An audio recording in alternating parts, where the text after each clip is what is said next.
They had Microscope, microscopes in Hegel's time. Yes, but not Aristotle's. Oh, Right. sorry, we've moved on to Aristotle. um, Yeah. Yeah, I yeah. was just no, wondering, you didn't sort of associate a theory of the unconscious with Hegel. Oh, but it goes all the way back. The Greeks have it. I mean, I that's mean, ultimately that's what the ethos is, right? It's this whole part of it's our inner nature that we can't directly perceive, and yet it controls us, like a god, controls his domain. And they're like, and Yeah. so they've got this model of we are ruled by things within ourselves that we don't understand or even aware of. and- yeah. And the thing is, how do we proceed with them being obscure, Yes. permanently obscure? You know they're there because you experience their effect in your own life. You know, why do I like chocolate cake so darn much? I just can't figure. Mm-mm. There are little things like that seem perfectly obvious, but then when when it comes to larger or more important issues, we Maybe don't there's a see it. demon tempting you. It might be, yeah. Hmm. I'll Yeah. say that the neuroscience, this is also why I love neuroscience and philosophy because they map onto each other so well. It's pretty clear that what we're describing in neuroscience, they call it the default mode network. It's all the automatic stuff. And this is actually the stuff that the prefrontal cortex, the deliberate part of us, can train over time. Mm-hmm. And a lot of it, you can train levels of pain. There's these really cool neurons. I want to just give a plug for them because of their name. They're called the Van Economo neurons, and they literally, as you do deliberate stressful exercises, they transform the feelings of the quote is called the yuck to the meh to the yum. But essentially, it'll just reduce pain. Things that Yeah. were used to be painful, like working out, you used to do that a year ago, or fighters that do these trainings, they don't feel pain anymore from these things Right. because their brain has filtered out that, and it's literally they've cultivated their Feels good. character, right? Yeah. Yeah. Yeah. No, it's an excellent example. And that goes to what Donald's saying is that the Greeks are giving us these tools for the experiential side of having a mind and the issues associated with that, but they can't give us the tools for the how. How does, what is it about the structure of the brain that makes it possible to have these experiences?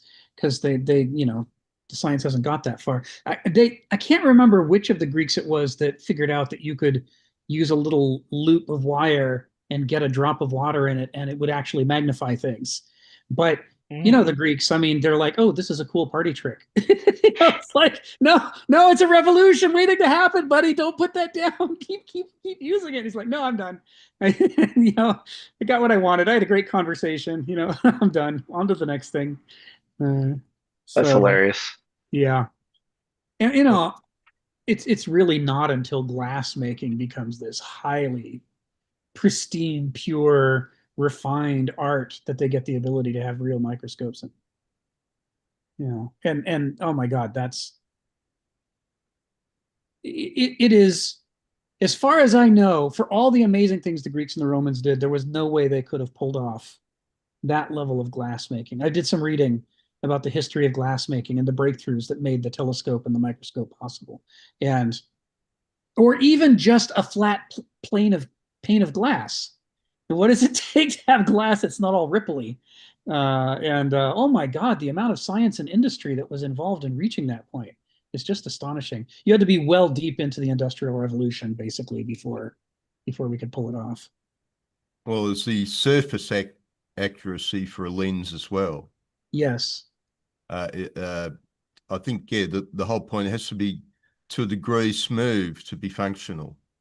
Yes. I wanted I to ask a mean, question about this. Did the Greeks or the Romans, I was understanding that's a relatively modern invention, like you're saying the industrial era. Did they have mirrors or did they just have shiny silver stuff? But they didn't have glass like mirror, like I don't know about this. I'm curious.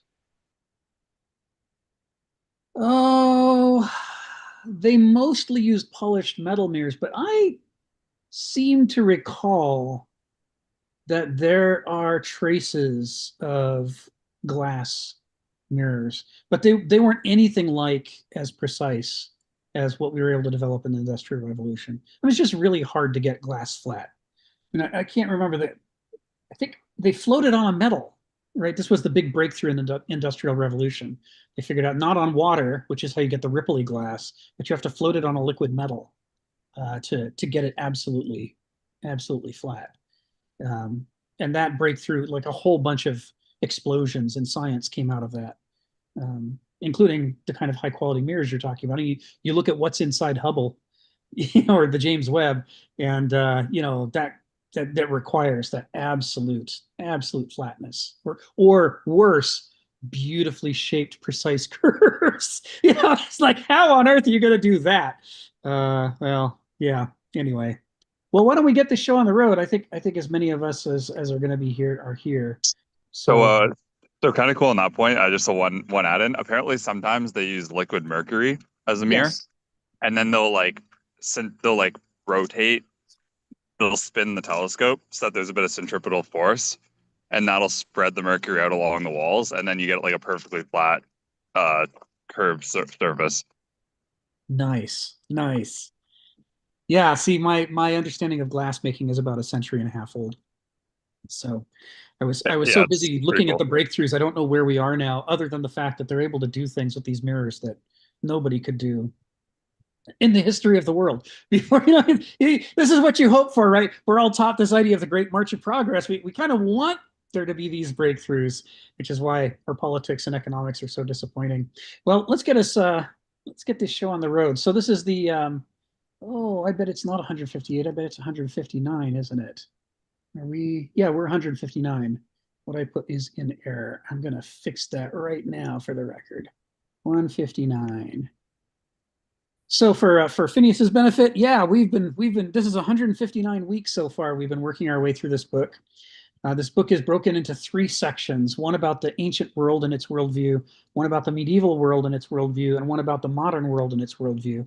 We finished the ancient section. It only took 2 years, and now we're in the 2-year section that is about the medieval worldview. We're almost a year into it, so we got another year and I don't know, a quarter to go. And then when we finish that, we'll come back to the modern world and its worldview, but we'll do it armed with being able to look at the world, at moderns, the way that the Greeks would look at moderns, and being able to look at moderns the way medievals would look at moderns. That is, to treat those guys not as primitive caricatures who were replaced by, superseded by us, but to treat them as having legitimate perspectives in which they miss some things that we can see, but also they can see some things that we miss. And so the goal is to figure out what the strengths and weaknesses are. And then hopefully out of that, we learn to treat the modern worldview not as, God's own truth, but as another tool in our toolkit to get to where we're not trapped inside of it. It doesn't rule us. We rule it. We can use it. That's kind of the intent. And I'm oversimplifying. This is a highly complex subject, but this is what this book, Millennia and Microcosm, is about. He wrote it in the leading up to year 2000. It was originally published serialized in the back of a magazine, and David has put it all online for us. And we're going through this seminar to figure out what all the footnotes and endnotes ought to look like, what needs expansion, and then we're gonna publish it after the sequence is done. So the medieval section began with chapter 5. We wrapped up 5, 6, and 7. 7 was the week before last. And last week, for those who weren't here, we didn't do any of the text in chapter 8. The whole thing was an intro. Everybody had things that they wanted to talk about, things that they wanted to bring to the discussion. And so it was a happening discussion that didn't get into even a single sentence. But this week, for Sharon, we're actually going to go to the text and we're going to work our way through the text. For Phineas's benefit, the way that we do this is we're constantly, as Kenneth intends us to, we're constantly referring back to the things that we talked about in the earlier chapters. So even though you can catch up at your leisure reading some other time, also even though we're talking about the 4th chapter, the medieval section, it'll be referring back to earlier concepts, like we were earlier in this call before we got started. So this is the 4th part of the medieval civilization. It's about divine teleology, heaven and hell. So now we're getting away from the politics of the medieval worldview and getting into the theology. And he starts us out with 3 paragraphs that's just like Donald said, that go back to the ancient worldview, and he's giving us a summation of the ancient perspective on the gods. What is the nature between God of the relationship between gods and men? And he does that for 3 paragraphs to set it up for a comparison contrast that he starts into with paragraph 4. It'll take us a couple weeks to get to paragraph 4, but we'll start into paragraph 1. And then, as always, David writes these nice little capsule summaries on the meetup page. So I'll just drop that in the chat as well. Greek thinkers from Xenophanes to Plato challenged the naive anthropomorphism of myth, yet still saw divinities as intelligible through their distinctive characters, domains, and responsibilities. Unlike the inscrutable absolute God of later traditions, each Greek deity embodied a recognizable facet of human values or natural principles, forming a spectrum of meaning and moral insight. Only the mysterious fates stood apart, revealing themselves ironically only at life's end. So he's grabbed some text out of this. So let's go ahead and get started with the first sentence, which I will drop in now into the chat. So Kenneth begins, the Greeks believed their gods were intimately entangled with every individual life. Indeed, every single person's life and desires were in the care of a daimonic guardian. So there's a lot in this. Most of it we dealt with in chapter 7, but to hit a few high points. One is this idea that the gods are not remote. The Greek gods are very different from the medieval god. The Greek gods are not above nature. They didn't create nature. They're not supernatural. And it's hard for a modern reader reading the Greek myths to understand that, because they sure look supernatural. I mean, Zeus is constantly turning into now a swan, now a bull, now tomorrow God knows what, an eagle. That seems supernatural to us. But remember, the Greeks don't have all of modern science to work with. They can see, they look out into the world and they can see that it's a world in which things are growing and changing. Growing and changing. The acorn becomes an oak, right? The caterpillar becomes a butterfly. They see metamorphosis as a basic part of how nature functions. And so when they have the gods changing shapes, the ancients aren't trying to depict, a Jewish or a Christian or a Muslim god who is above and beyond nature. They're trying to depict a representation of nature, an aspect of nature made manifest. So if Heraclitus says you can't step in the same river twice because other and still other waters are flowing, he's talking about these relentless tides of mutation and transformation, which are the fundamental nature of nature. In fact, the Greek word for nature, phusis, doesn't mean nature. Nature comes from natura, which is Latin, which means having been born. Phusis, the Greek word for nature, means it is a verb. It means becoming. The process of transformation, of new order unfolding from within the character of the existing order, is how the Greeks saw their world. So if the Greeks are transforming, it's not a supernatural act to the Greeks. It's a natural act. It's precisely, distinctively a natural act. And it's intended to represent nature itself. Each of these Greek gods is showing something about the world to us. They don't rule nature. They are that facet of nature. And this is hard for moderns to get our heads around, because being post-medievals, we assume that gods ipso facto, by definition, must be above supernatural, transcendent, etc. The Greeks didn't believe that. So not only are the Greeks part of nature, but the Greeks believe each of us has a nature within us, as well as the nature that's around us. And that's our character, our ethos, which is what he's alluding to at the end of this. That nature, we're in a kind of amphibious creature that's existing between two natures, each of which is infinite in scope. There's the nature around us and all of its laws that if we study hard, we can gradually begin to figure out that there's these deep patterns happening. But also, say the Greeks, there is a nature within us. Our character or our soul is every bit as profound and essentially infinite as the world around us. Heraclitus says flat out, you could spend your entire life trying to search your character to understand all of it, and all that you would discover is that you don't have enough time in your life to find its limits, such as its profundity. And the nature of nature is that it's lawful. It's not chaotic. It's not miraculous. It's not magical. It is a process of transformation and unfolding that follows its own inner logic, which Heraclitus calls the logos. So if the Greek gods are aspects of nature, they're not just aspects of the nature outside of us and around us, they're aspects of the nature inside of us as well. Because after all, Ares, the god of war, is not just the god of, a bunch of armies on a field, but he's the god of the way that, of bloodlust, of the way that people get captured by, swept up in the will to fight, the will to struggle, the will for conflict. And that's something that happens inside of us. And it's the same with Athena. She's not just the goddess of wisdom in abstracto, but the crafts, intelligence, the excellence, the pursuit of excellence, all of those things. We're talking about inner character, inner nature, as much as we're talking about outer nature. And indeed, in Homer, as we've said before, Homer depicts what we would call an epiphany or aha moment, in which we think it comes from within ourselves, that our intuition has made a leap and that we suddenly realize something. Homer doesn't believe that. Homer believes that Athena has whispered in your ear. And that's what he depicts. He literally has the gods and goddesses right beside the heroes, whispering in their ears, and the heroes going, "Oh my goodness, what a cool idea. This must have come from, this must come right from the lips of Athena. Who else could have had this insight? Not me, buddy. I'm just slogging my way through the battlefield. This must be a profound insight from the gods." They're whispering, they're beside you, they're avuncular, they're constantly, giving you guidance if you can be open to it. This is what the Greeks believe.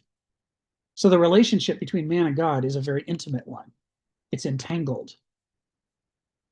And, when he concludes this sentence saying, "Indeed, every single person's life and desires were in the care of a daimonic guardian," he's specifically quoting Heraclitus, ethos anthropoi daimon.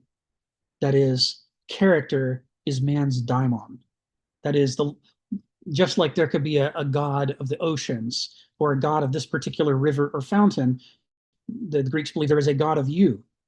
And that god is the god of your inner nature that is not clear to you, but it's clear to the god. And it rides you like an expert rider rides a horse, and it nudges you to notice and care about this thing, but not that thing. And you think you have free will, and you're going out engaging in the world, making choices, never realizing that the whole reason you noticed that thing was that it was in your character to notice that thing. Somebody else with a different character in that same situation would not have noticed that thing. They would have noticed something else that you missed. And so the daimon, a little god, that's the relationship between the character and the individual. So intimate, right? This is what he's trying to convey, this idea of a woven together, deeply interpenetrating relationship between the sacred and the profane as being core to the Greeks. This is why he kicks off this. The next three paragraphs are all going to build on this, and then in paragraphs 4, 5, 6, and 7, he's going to shove off hard the other way and show that the medievals don't believe in an intimate God in this way. Sentence 2, and they believe that each divinity wove a pattern of justice, which, for the severely imbalanced mind or life, meant retribution for moral or religious negligence. So there's a lot of interesting stuff in this sentence. I want to start by quoting Nietzsche, because Kenneth quotes this Nietzsche line all the time. No Greek god ever told a Greek thou shalt. The Greek gods didn't give orders to mankind. They just didn't do that. That's a paternalistic relationship, like the Christian God is giving orders. The avuncular relationship is to suggest lines of approach, to suggest things you should be aware of, to try to dilate your mind, to notice the things that influence you and the ways in which you're not a free actor in the world, to notice the ways in which your own character blinds you to some things and makes you addicted to other things. This is the role of the gods. It's why the oracle at Delphi, the temple of Apollo, is actually the temple of Apollo and Dionysus. Apollo on one side, Dionysus on the other. On the one hand, there's your rational mind thinking, trying to be enlightened, but on the other hand, there's your unconscious, the realm of Dionysus, which can only be shown either afterwards, looking back at your life. Like Kierkegaard said, the problem with human life is that It can only be lived forwards, but it can only be understood backwards. Or it can be put out on the sacred drama of the theater to try to reveal how character controls people's lives so that we can learn those lessons without having to be object lessons ourselves. So this idea of weaving a pattern of justice, this is weaving. For those who haven't been in these seminars before, Kenneth uses loaded keywords, and you can see it going on here. Like he used daimon in the previous sentence, and that's a reference to ethos, anthropoi, daimon. Over time, you learn what his touch points are, how he uses words. And here, wove, in reflection to the divinities and to fate and to justice, you're definitely talking about the moirai, the fates, the weavers who weave the course of people's lives. This is what the Greeks believe, right?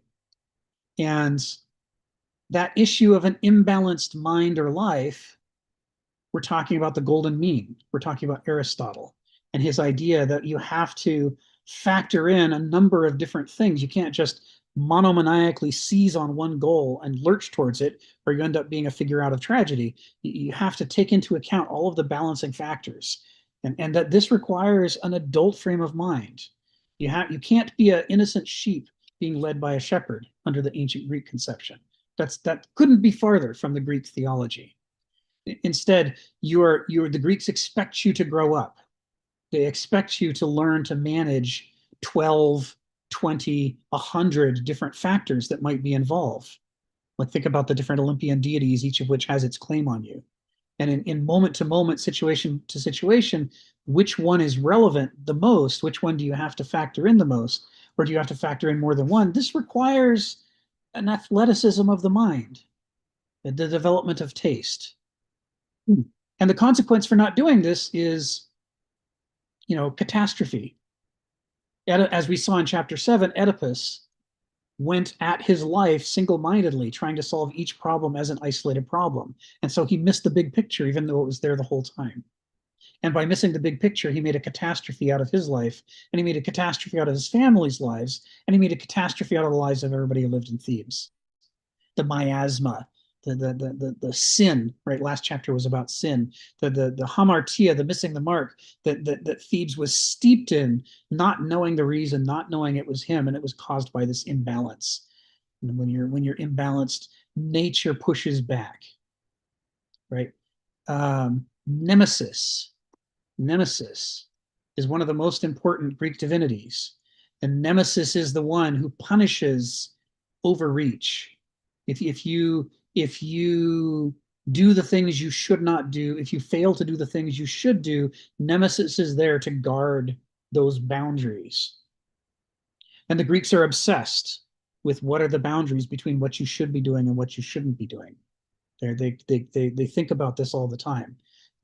So it's what it means to be sacred, is to try to balance things so that you don't overstep, so that you don't incur retribution. I can't remember which Greek philosopher it is. Maybe Donald will remember. It's one of the pre-Socratics who said that the functioning of natural law in the cosmos is justice, right? It is just that when you pour the water on the fire is extinguished. That there is some kind of debt in nature. Like, for example, our lives are a borrowing from Gaia, and we have to repay that debt at the end of our lives by giving the life back. There is this concept of debt, borrowing, gifts, justice, retribution, reconciliation that runs throughout Greek religion and Greek philosophy. So this is where he's going after. You start to pick this stuff up, these loaded terms. And now he's starting to get into the meat of it, of paragraph 1. Respecting the right values meant cultivating a sense of balance or measure, an intelligent sense of proportion to adjudicate how much of one's life or energies or concern should be apportioned to each principle that has a claim on one's soul. So this is getting to the heart of what makes polytheism tick as an ancient religion. But the idea of polytheism is that life is not simple. There isn't just one clear sense of order and law and meaning that's just going to tell you do these things and then expects you to obey, and all you have to do to go to heaven is do those things and you're done. The polytheistic idea is that it is not clear what it is that you're supposed to do. And what you're supposed to do is constantly shifting because you have multiple authorities pulling you in different directions. And your job is to think through and reconcile those things to work out how much of your focus has to be given to each thing. If you over-focus on one area, you end up being like Paris, who awards the golden apple to Aphrodite. And he wins the favor of the one goddess, but at the price of the enmity of all the others. Oh yeah, Heraclitus also sees justice as in nature, but I was thinking of somebody else. It'll come back to me later. So the idea is that, you know, basically Paris does a monotheistic thing when he says, Pikachu, I choose you. So Aphrodite, you're my one. But to be part of the ancient religion means to recognize you can't have just one. This is the opposite of the movie Highlander. There cannot be only one. There is a whole bunch, and they're all tugging on us, and you have to watch them all. The one you're not watching, the one you ignore, is going to be the devastation in your life. To pick out just one is to be imbalanced. And now, instead of having one catastrophe, you're going to have dozens, hundreds of catastrophes coming at you from every direction because you're only fixated on a single thing. He's alluding to all this here. Adjudication, and this is going to come up in the opening word of the next sentence too, justice. You see this constant references to justice, judgment, adjudication. We're going to come back to this. Hannah Arendt picks this up in her book about the life of the mind.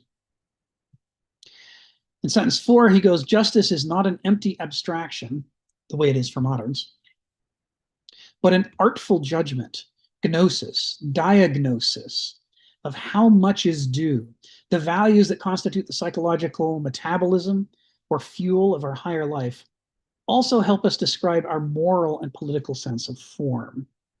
So this is where I wanted to get us to, because there's a lot to chew on here. And some of it got raised before we even started into the text. So let's start with this, Vernunft, right? Hegel says, he names the mature adult form of the mind of the mind for Homo sapiens. He calls it Vernunft. And he says, people are born in a state of begriff, which is sort of a radical live wire connection to experience. The infant, you know, everything the infant feels is the biggest thing the infant has ever felt in its entire life, because its life started just moments ago. It has no frame of reference. Everything is all consuming. The life of experience is so intense, it leaves no room for any distance. And we all start out that way. And over time, some of us shift into a more moderate position with regard to experience, and yet still remain centered there. Our lives are dictated by our experiences, our feelings, our appetites, our memories.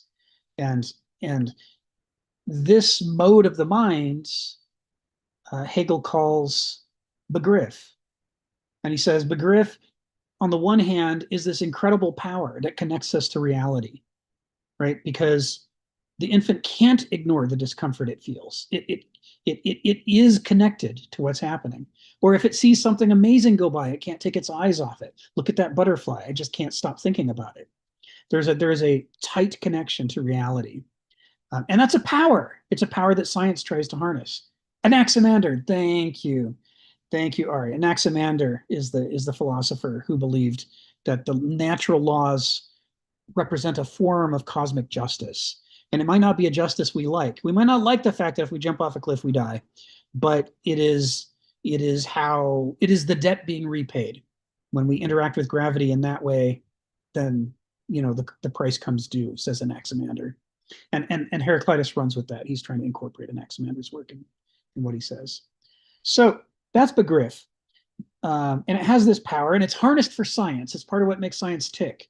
You can have your lovely theory, but then we're going to go back to nature and we're going to put your thing to the test and give nature the opportunity to smash your beautiful theory. Because you have to stay connected to reality. You have to let reality, you know, knock you about and give you experiences that can teach you something in the school of hard knocks. But the second faculty of the mind is Verstand. And Verstand is what we retreat into, those of us who grow dissatisfied with the parochial life of our own experience. We start looking for larger patterns. We start trying to learn about things like programming or how to practice medicine or how to organize philosophy seminars. We try to develop skill sets, and this requires education and self-discipline. But above all, it requires distancing ourselves from our own experiences. We can't just be totally focused on how does our tummy feel. We have to be willing to, as Hegel says, to negate the experience that our body is giving us and create separation, a kind of ivory tower for the mind where we can think about things. We need a quiet room. We can't just have our kids running around the room screaming all the time, or we're not going to be able to, write the book that we're trying to write, or debug the program we're trying to debug, or properly administer anesthesia to the patient in the operating room. There's a reason we do it. The operating room is not also a daycare, where we create separation, and that separation, that negation, is what makes it possible to have the life of the intellect, the life of thinking and learning and systematizing. And Verstand gives us incredible powers, but it does it through abstraction, says Hegel. And the problem with abstraction is it is both powerful and stupid. Yes, you can now say things like E equals mc squared that apply to every point in the cosmos at the same time, something you could never do when you were stuck at the Griff. But on the other hand, you can also say things like, all black people are not intellectual but are just physical, and all white people should rule black people and make them slaves, and that way the life of the mind of white people can rule the life of the body of black people. This is an empty abstraction. This kind of prejudice is Verstand in action. It's not about hate. It's about abstracting from reality, not dealing with the concrete reality in front of you, and instead working through recipes of the mind, little categories and aphorisms and logics. And as long as you're stuck in that realm of logic, you're going to make enormous screw-ups. Hegel says, while describing the importance of Verstand, he nevertheless says to abstract is to be in error. You can't abstract without committing an error at the same time. It is a sword with two edges. It gives you great power and great stupidity at the same time. Now I'm quoting Nietzsche, power makes stupid, right? And Hegel says that these two modes of the mind, the Griff and Verstand, are half-witted modes. Each of them has half of the picture that we evolved to be able to be able to use to think about the world. And the problem for Homo sapiens is each of these modes acts like a drug to us. And we are powerfully tempted into just relying on one of the modes and avoiding the other. And when we do that, we become half-wits. We either become, walking, talking appetites, who are all parochial and think that they know everything because the only things that matter are what they personally experienced. Or we become walking, talking ideologies, in which we might as well not even be there. You could just press play on a tape recorder, and what comes out of our mouth is no more profound than that. We're just reciting what we've learned. We're not actually engaged with the world. Calvin and Hobbes, I used to love this. Bill Watterson would have these moments in Calvin and Hobbes where he'd close his eyes and recite some little mantra or purism. Like what he's pretending to be good. And that moment of, I don't see the world, I don't need to see the world, I will just recite the truism that I've memorized and learned. That's Verstand in action. I make my plans, and they must work, because I'm so smart. My plans must be good plans. I can't tell you how many billions of dollars are wasted in this country by people rolling out plans that have no relationship to reality. This is one of the huge problems in the modern world. We're so stuck on Verstand. And Hegel says you need Vernunft. You need to recognize that both of these factors is offering you half the picture, and they're tugging on you to only believe their half of the picture.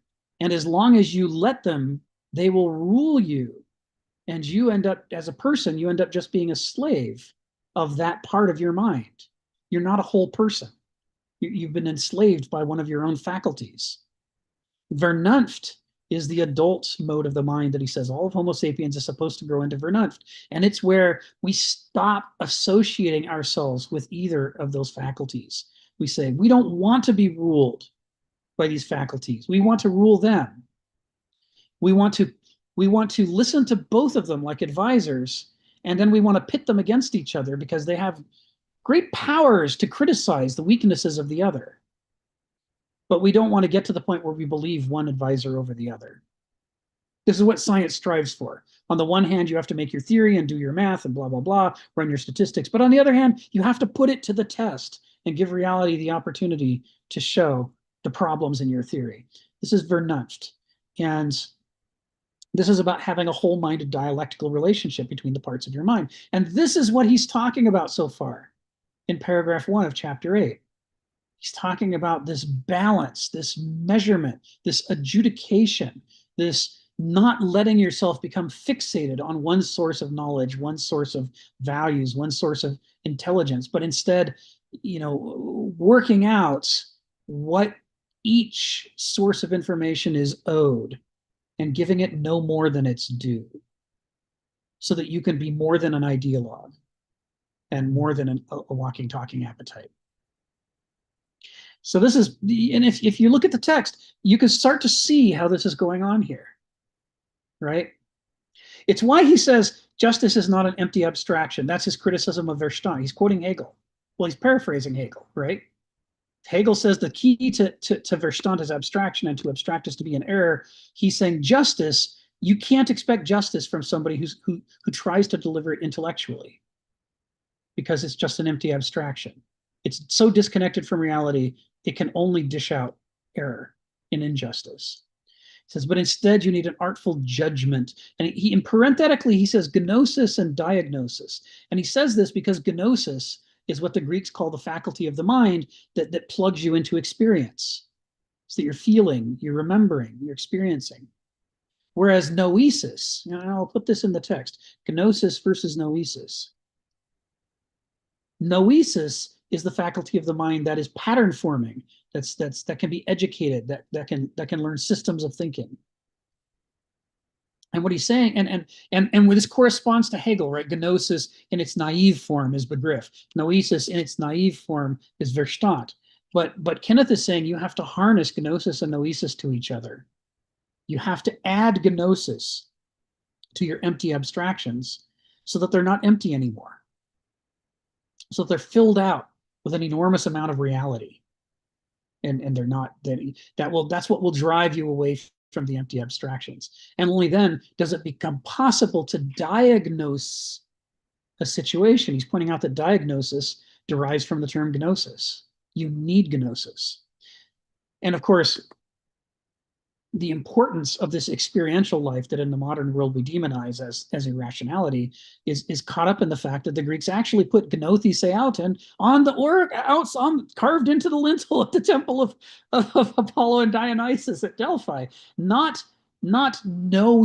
This isn't noesis seauton. This is gnosis seauton.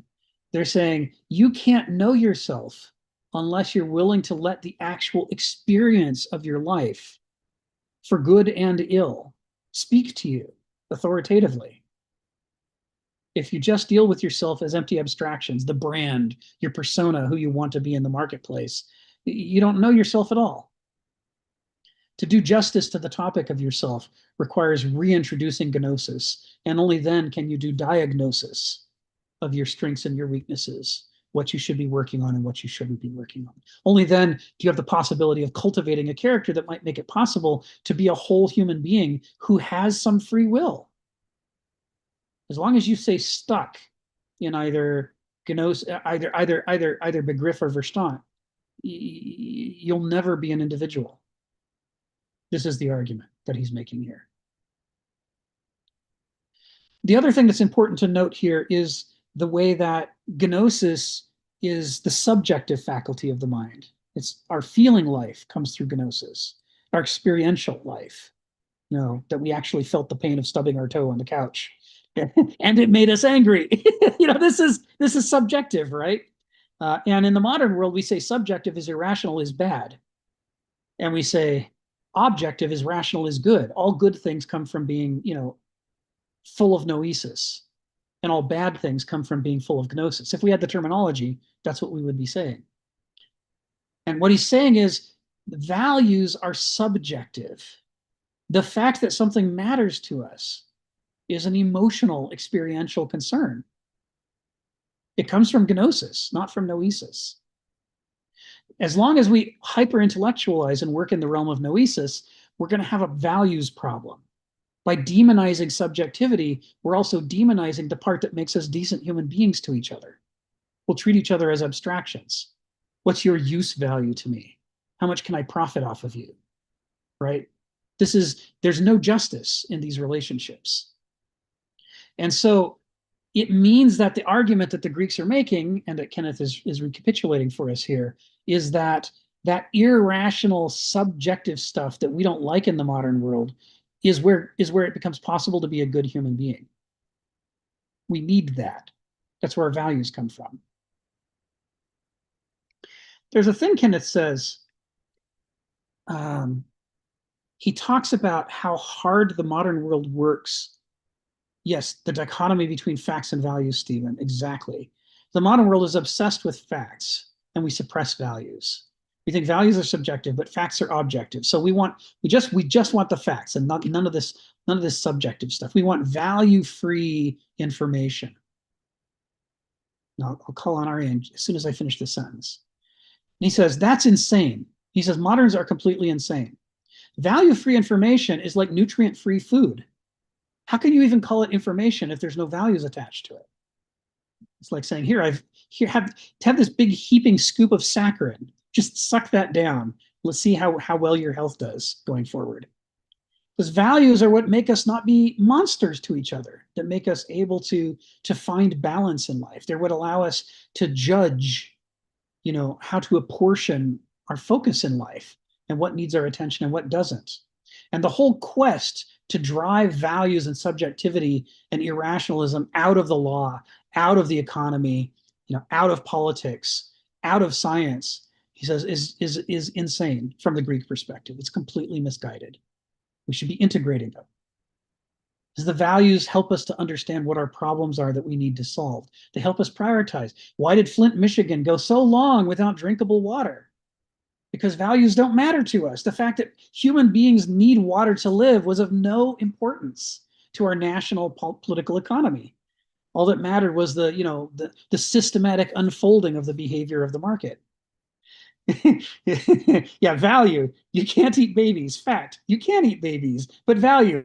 You shouldn't eat babies. It doesn't matter that you can't eat them. You shouldn't eat them. It's an irrationalism that keeps us from being cannibals. And that irrationalism is incredibly important, say the Greeks and say Kenneth. All right, well, that brings us up to date through the end of sentence 4. So Ari, come off mute. Tell us what's on your mind. Yeah, I was mostly thinking about how this seems to relate to the process maybe in philosophy that it doesn't start with Kant, it starts with way back with Aristotle. And maybe I'm wrong about that, and it just goes back to Socrates. But it's this idea to trying to universalize everything, and that the universal is all that matters, and the particular is then foolish. And this idea of the particular is what we call the subjective, our actual experience, and that is all sort of childish. I don't even know which philosopher I'm thinking of in the 18th or 19th century that describes this whole process of trying to remove entirely of the particular, and this is just how you have conflict and contradiction and confusion. And if you could just get to a purely universal way of being, that would be like facts, and then the particular is value more like. But essentially, particular is subjective and universal is objective. And this whole process of philosophy trying to nullify the subjective. I'm not sure if that's an oversimplification, but I feel like that's a growing thing that was happening, and it's almost maybe like what Nietzsche was saying, that the logo's taking over everything and it's not embodied in everything. Anyways, yeah, I don't know if you want to talk about this. Other people are going to know a lot more about, but this whole idea that almost like the simple premise that I'm saying is that you got to expunge the particular, and the universal is all that is real. Yes, like we all have 2.3 children. Right? Because isn't that the statistical average at one point? Maybe I'm thinking 1966. Everybody has 2.3 children. I'd like to meet that 0.3 child. Show me your 0.3 child. This is Hegel in action with his to abstract is to be an error. There is an error here, which is that it's interesting to see that the average was 2.3 children. But the moment that we start replacing the concrete actual family with the abstract statistical family, we begin to do injustice to that family, right? There is this thing, this is the line that noesis crosses over and over and over, that Verstand crosses over and over, is it doesn't want to live in the irrational subjective world of values and concrete particulars. That's what it has spent its life trying to negate and get out of, right? Why don't we poop ourselves anymore? Why don't we just scream with hunger and not understand what's happening to us? Why don't we scream with thirst and not understand what's happening to us? It's because we have done hard work, says Hegel, to push away that subjective, experiential, immersive life, to create a space in which we can make grander visions and plans. But the problem with that is that it starts to become a monomania, a goal unto itself. And when it does, what happens is that the noetic mind starts preferring to disregard concrete reality. Like, your family only has one child, or only two children, not 2.3. Well, then we will treat you not as a person who has value and who should be dealt with justly. We're going to treat you as an anomaly who doesn't fit our model. This happens a lot in medical science. We don't want it to, but it does, right? So one of the examples is, we know that generally speaking, if you have advanced cancer in colon cancer, and it's not treated, you're probably going to die. But every once in a while, somebody doesn't die, and instead their body deletes the tumors and they heal. Now, they probably made some changes in their life for that to happen. Everybody knows, these end up occurring from time to time. They're not the majority, and you shouldn't bet on it happening in your own life. But from time to time, people's immune systems or whatever just kick in, and they take out the cancer that's in their body. And that this is not a weird, supernatural, miraculous occurrence, because in the human body on any given day, somewhere between 1 and a dozen cells go cancerous. And your body has systems for dealing with that. It has little immune system cells that go push a receptor on the outside of each cell in your body to see. It's a receptor where the cell says, if I were to tell you to commit apoptosis, cell death, would you do it? And as long as the cell says yes, the immune cell leaves it alone and moves on. But if it comes up to one of the cancerous cells, override that. Part of what makes them cancer is that they refuse to die. And so if the immune cell pushes the receptor on the cell membrane, and the cell membrane comes back with a hell no, I'm not going to die just because you told me to, then the body attacks that cell. It's probably cancerous. And this goes on over and over in your body all day long. By the time you develop tumors, you already had a much bigger problem, which is that your immune system collapsed. It wasn't, either you were developing these cancerous cells too fast, which can happen from a variety of reasons, or your body's systems for detecting cancerous cells and telling them to commit apoptosis has collapsed, and cancerous cells are leaking through and able to multiply until they're out of control. So these things do happen, but what happens when it does is we just put that person on a shelf. We say, well, that's an anomaly. That's weird.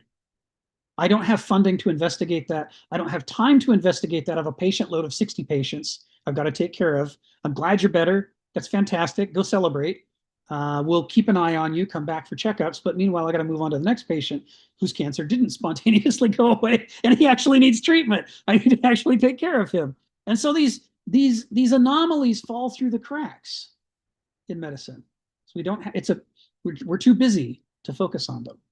And the same thing happens in our politics, in our economics, in every walk of life. The way that we have structured the modern world to be so focused on the statistics and the general patterns means that the actual concrete lived life experience, whenever it disagrees with the overall pattern, it's treated as negligible or strange or anomalous, or we'll just sort that out of our sample group. We don't have a place for that. You see this. I think this manifests sometimes with our mania for equality.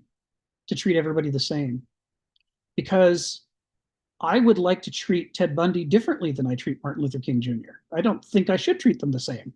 And one of these people is more likely to kill and eat me than the other one, or maybe he won't eat me, but he's more likely to kill me. The other one's more likely to try to engage me to go, take care of the poor and the oppressed. It seems to me these two things are not equal. And if we just average them and create an average mediocre person who neither gets us to go take care of each other nor murders anybody, what we have is an abstract human being, not an actual one. Every actual human being has their own concrete details, says Hegel, that makes them who and what they are. And those details matter. That's where value comes from. That's where justice comes from. But the legal system is designed to ignore those differences as much as possible and to say all people are the same people. Like juries, right? Is the rational person. Well, all we want is a selection of 12 rational people. Well, who the hell is that? Where do we find this pool of rational people? I don't know if I've ever met one. Phineas, come off mute and tell us what's on your mind. Yeah, like you've been saying, I think it's super interesting how objective is often more disconnected from reality than the subjective. So we define it as though this is what reality is, but actually my experience of I'm upset at this or like I'm in pain is actually in many ways more real than an abstraction based off some research papers that someone pieced together in their head. Yeah, I mean, I'm your boss and I'm yelling at you because you haven't met today's deadline, and I'm ignoring the fact that you broke your leg and you're in the hospital. And I'm like, well, that's just subjective effluvia. I don't care about that. You're supposed to be a generic worker producing generic progress every day at a certain pace. I don't want to deal with your life. And people recognize, bosses usually recognize they can't pull that stuff when it comes to actual injuries and hospitalizations, but they often pull that stuff with, like at Amazon. If you work in the warehouse, they're monitoring your bathroom breaks. Like, you have to go to the bathroom and they're busy trying to treat you like, are you a bad hammer? Or you're an inadequately efficient hammer. This is, these issues of objective and subjective, according to Hegel, they break down over time. And the reason that they break down is that the feeling life is acknowledged to be subjective, and the intellectual life is acknowledged to be concerned with the objective. But in point of fact, according to Hegel, the feelings themselves are connecting you to objective reality. They make you care about it, right? Sharon's in an operating room and she's got a patient under with anesthesia and she's watching the monitors and something odd happens on the monitors. Her emotions are, not just her intellect, her emotions are engaged. She wants to act on that. She's like, whoa, look at that blood, look at that heart rate, look at that blood pressure, look at those numbers aren't right. I want to intervene and do something. That desire is subjective, even though it's been harnessed through her training and practice for an objective purpose. The fact that she even notices is a subjective thing. I would be in that room, and the odds that I would notice the right thing and care about the right thing are very small. So I haven't had the training. I haven't developed my feeling life to be a good gauge of what matters in the operating theater. And so I'm actually, as crippled as I am, trying to be an anesthesiologist because of the lack of training and education in terms of the objective facts of what are the different kinds of anesthesia and how do redheads behave differently under anesthesia from other people and all those things that one has to memorize as objective facts. The thing that actually cripples me is my subjective life it's not plugging me into the parts of the operating room that are the most important. And therefore, the objective reality of the operating room isn't making the impact on me that it should be making because of the inadequacies of my subjective developments to work in that habitat. Sharon, tell us what's on your mind. I got a question. I don't see those subjectivity and objectivity as two independent entities. I think they kind of operate together. And my next question is, where does rationality come into this? I think rationality is part of objectivity, yes or no? Because it also takes into account your experience. Yes. See, this is, as usual, you're putting your finger right on the crux of the issue. And the crux of the issue is that in the modern world, we have very clean, simple distinctions between subjective and objective. But the more you dig into this stuff from other perspectives, the clearer it becomes that there can't be those kinds of clean lines between them. That there is a kind of objectivity to caring about the things that matter, which is a subjective experience. And there is a kind of subjectivity to not caring about the things that matter. If I'm lost in my intellect and my theories, and I fail to respond to what's happening right in front of me, that is a kind of subjectivity. When is it? I'm trying to remember who was it. Descartes, who crawls into an oven during a war because he doesn't mean around him people are fighting for their freedom, but he's busy writing his manifesto, and he can't be bothered to intervene in these issues of life or death or freedom around him. He's subjectively locked into his little document, so much so that he physically isolates himself from the world around. That's subjectivity, but it's the subjectivity of the objective mind. Mm-hmm. And so it's like you say, these things are deeply intertwined, and the Greeks think so, Hegel thinks so, Kenneth Smith thinks so. Moderns don't tend to think so, but yeah. But part of what's happening is to be a highly experienced and an effective medical practitioner has required that you integrate both parts of your mind. So you don't get confused about this the way a lot of people who work in non-scientific fields do. In non-scientific fields, it's so much easier just to see them as separate categories and to think that you're all one or all the other. But whenever you're working in something that's not only scientific, but has a direct life or death impact on people's lives, you pretty much either develop Vernunft and integrate the two halves of your mind, or you never get good at what you're doing. It's the nature of the thing. And this is the Greek argument, that we need to integrate these two elements of our mind if we're going to do things like politics, if we're going to govern effectively. How do you decide what's best for the polis? Well, it's like deciding what's best for the patient when you're an anesthesiologist. You have to use all the parts of your mind. It's a whole-minded, put everything you've got into the situation, because you can't afford to be half blind somewhere when you're trying to make these decisions. All of this is being alluded to. I know we're taking some time on it, but this is what he's setting up in the opening 4 sentences of paragraph 1. He's really trying to break down the simple either or categories, and that's a Kierkegaard reference, of course, but he's trying to break down the simple either or categories that we tend to think of in the modern world to understand that the Greeks didn't look at the world that way. Ari, come off mute and tell us what's on your mind. Yeah, I really like this. Again, I'll bring in some other dimensions. Specifically, I'm thinking neuroscience, but more particular is physics. And essentially, what I think neuroscience, or I would say I don't like the word modern, but the current, maybe that's a good way. The current word that seems to really encapsulate both of these is that there is no such thing as subjective by itself or objective by itself. There's always the intersubjective, and that there's a primacy of our experience of consciousness and this inner world that we experience is always subjective. That's first, fundamental. And then within that, we create objects like things like books and colors that when I reference them, they are universal. Like the idea of a book is universal, and the idea of a tree is universal, the idea of a color is universal. And so, but those objects only exist within that subjectivity. And then it's almost like the bookends. I actually like the idea here, ends and means, that you start with the subjectivity, then it gives you these means in between where it's very like mechanistic and universal. Like if I do this and wind this clock the same way every time with these kind of gears, it will always create the same output, right? That's purely objective. But then you go back to the subject at the end is like, well, what does this mean? What do I do with this? How am I supposed to feel about this?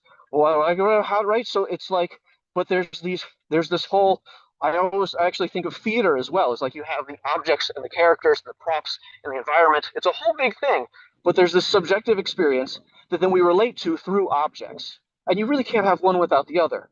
And this, lastly, I want to end with, seems to be a really good place to describe the measurement problem in physics, which is oftentimes seen as you need an observer to then measure something. Then it either comes to be, at least for light, and other types of entities, but light's the best one, where it can be seen as a particle, as a wave. And depending on what type of observer you are, you'll see it as a wave or as a particle. But at the same time, physics, because it's purely objective, doesn't have any way to talk about what the heck is this observer. Clearly, from like a more of a philosophical or some sort of religious point of view, you see, oh, there's a subject. There's a subjective being who's doing things, and it's using these objects to then figure them out, right? But you have to have the subject and the object. And so I like the modern language that is, it's not, it actually removes object, but it's this idea of intersubjectivity. Yeah, yeah, and you know, we might think of intersubjectivity as the dialectic between objective and subjective. This is the Greek idea, is that you need an interaction and an integration between these supposedly different faculties, and that the brain is built to do it. If it weren't for the addictive quality of each half-witted strategy, which is a liability that we've inherited, you know, from our evolution and genetics. If it weren't for that, it would be so much easier because it's so obvious that your brain really is trying to do both things.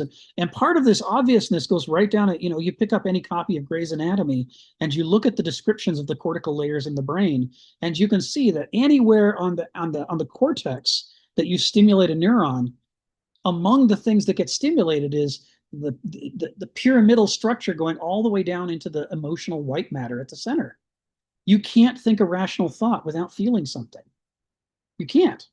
That's literally the function of the brain that ties together the subjective and the objective, which tells you, we're really working hard when we try to create an absolute separation between the two, because we're sort of defying everything that's literally right in front of us on the page. Phineas, come off mute and tell us what's on your mind. Yeah, I was just noticing a couple of examples of I feel like we've been trying to lean on the objective, but it's really disconnected from reality a lot of the time. For example, I've been training to be a naturopath, so I've been looking at like medical treatments and all that. And what I've noticed a lot is that a lot of people, they'll sort of just lean on clinical trials as their worldview.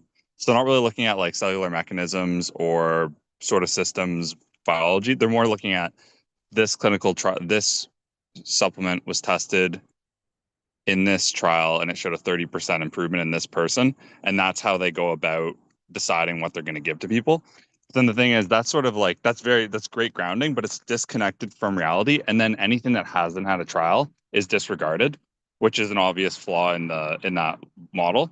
So then that can be so basically you end up with an objective worldview that you feel very confident about, but that isn't actually linked with reality in certain ways. And then I noticed another example where I was trying to ask ChatGPT. So there's this thing where like an electron can't be in the nucleus of an atom.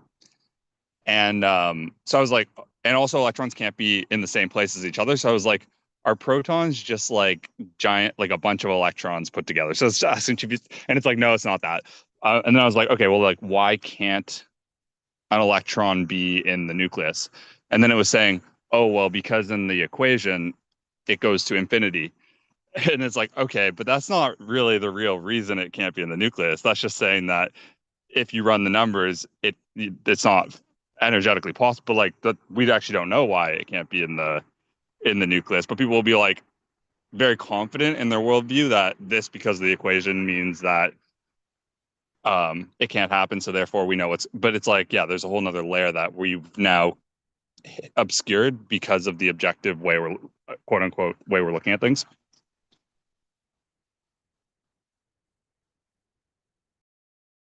Hannah Arendt writes about this in her preface to The Human Condition, when she says, in the 20th century, we for the first time in history reached a point at which we can model things about the cosmos using equations that we don't actually understand why it's true.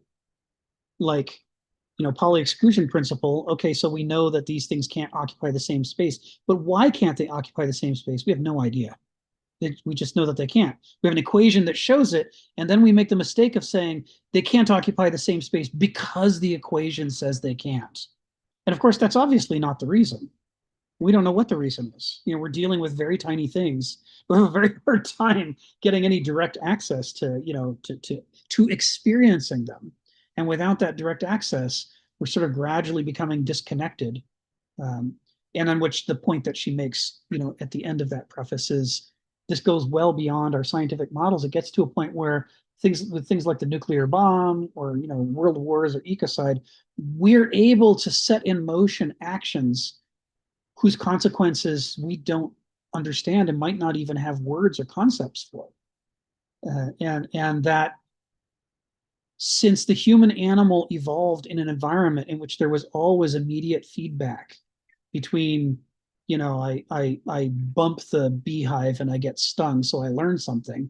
If we start to move into a world in which we have massive powers that we can wield without ever getting a direct feedback that's value laden, then we create the possibility of failing to learn from our mistakes, failing to have a progressive structure of knowledge in which we get better over time.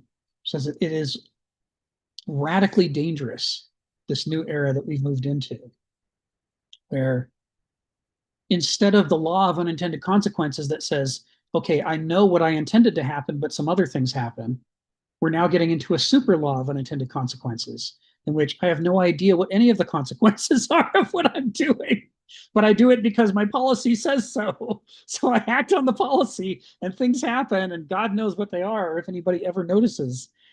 Says this is hard for the human animal.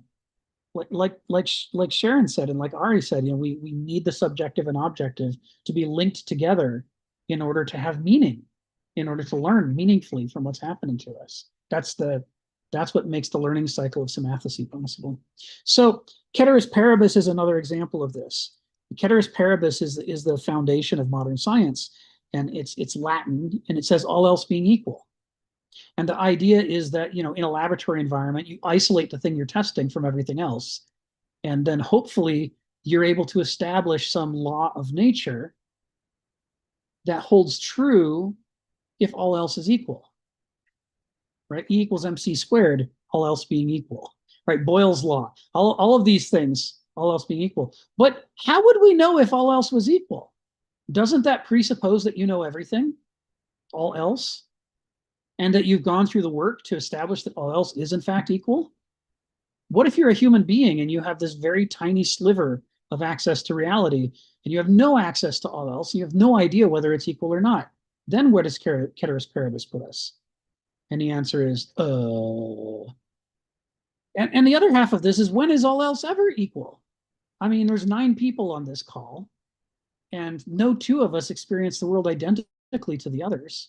Our priorities are different, our values are different, our subjective experience is different. You put us into the same situation, and we're all going to have different thoughts and reflections. We're going to bring our parts of our different life experiences to bear. That's what makes these discussions work so well. But ceteris paribus has no place for this. It postulates an abstract world of interchangeable units. And Andrew rightly puts $4 signs in the chat. It's like this. It's part of why the modern world is run on money, is that money creates an illusion that we have measured the value of things, and we have produced numbers, and the numbers are interchangeable, and therefore all else becomes equal. We can now disregard the fact that what Sharon needs and what Donald needs and what Phineas needs are different things. We can pretend it's the same thing because we've attached the same number to them. The example that I like to give, for subjective versus objective, I'm going to move on in a bit past this point, but this halfway point in this paragraph is really interesting. So we like the metric system, right? And we like it because of first of all, it's base 10, and in the days before calculators and computers, that was a huge benefit. It's a whole lot less of a benefit now. So everybody's got a computer more powerful than any that ever existed, just on their phone. But it's still valuable. It makes some of the math easy. And at least there's some coherency, like the relationship between, cubic centimeter and a calorie of heat and a degree Celsius. There was some thought that went into making these units meaningfully related to each other. And so we're in an era where we love to just ballyhoo the metric system. I speak as an American, not as someone who's against the metric system. I like it. But we ballyhoo the metric system as though it is objectively superior. And that the old systems of measurement, bushels and hectares and so, that these things are all obviously inferior. But here's the thing. In Anglo-Saxon England, the fundamental unit of measuring land was called a hide. A hide is an area. And the size of a hide varies. So the metric system would hate it. But the way that it varies is a hide is the amount of land you need to feed your family.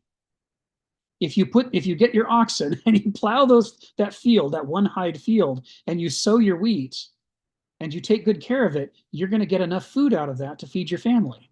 And that means when you're in lush, fertile soil, a hide is much smaller.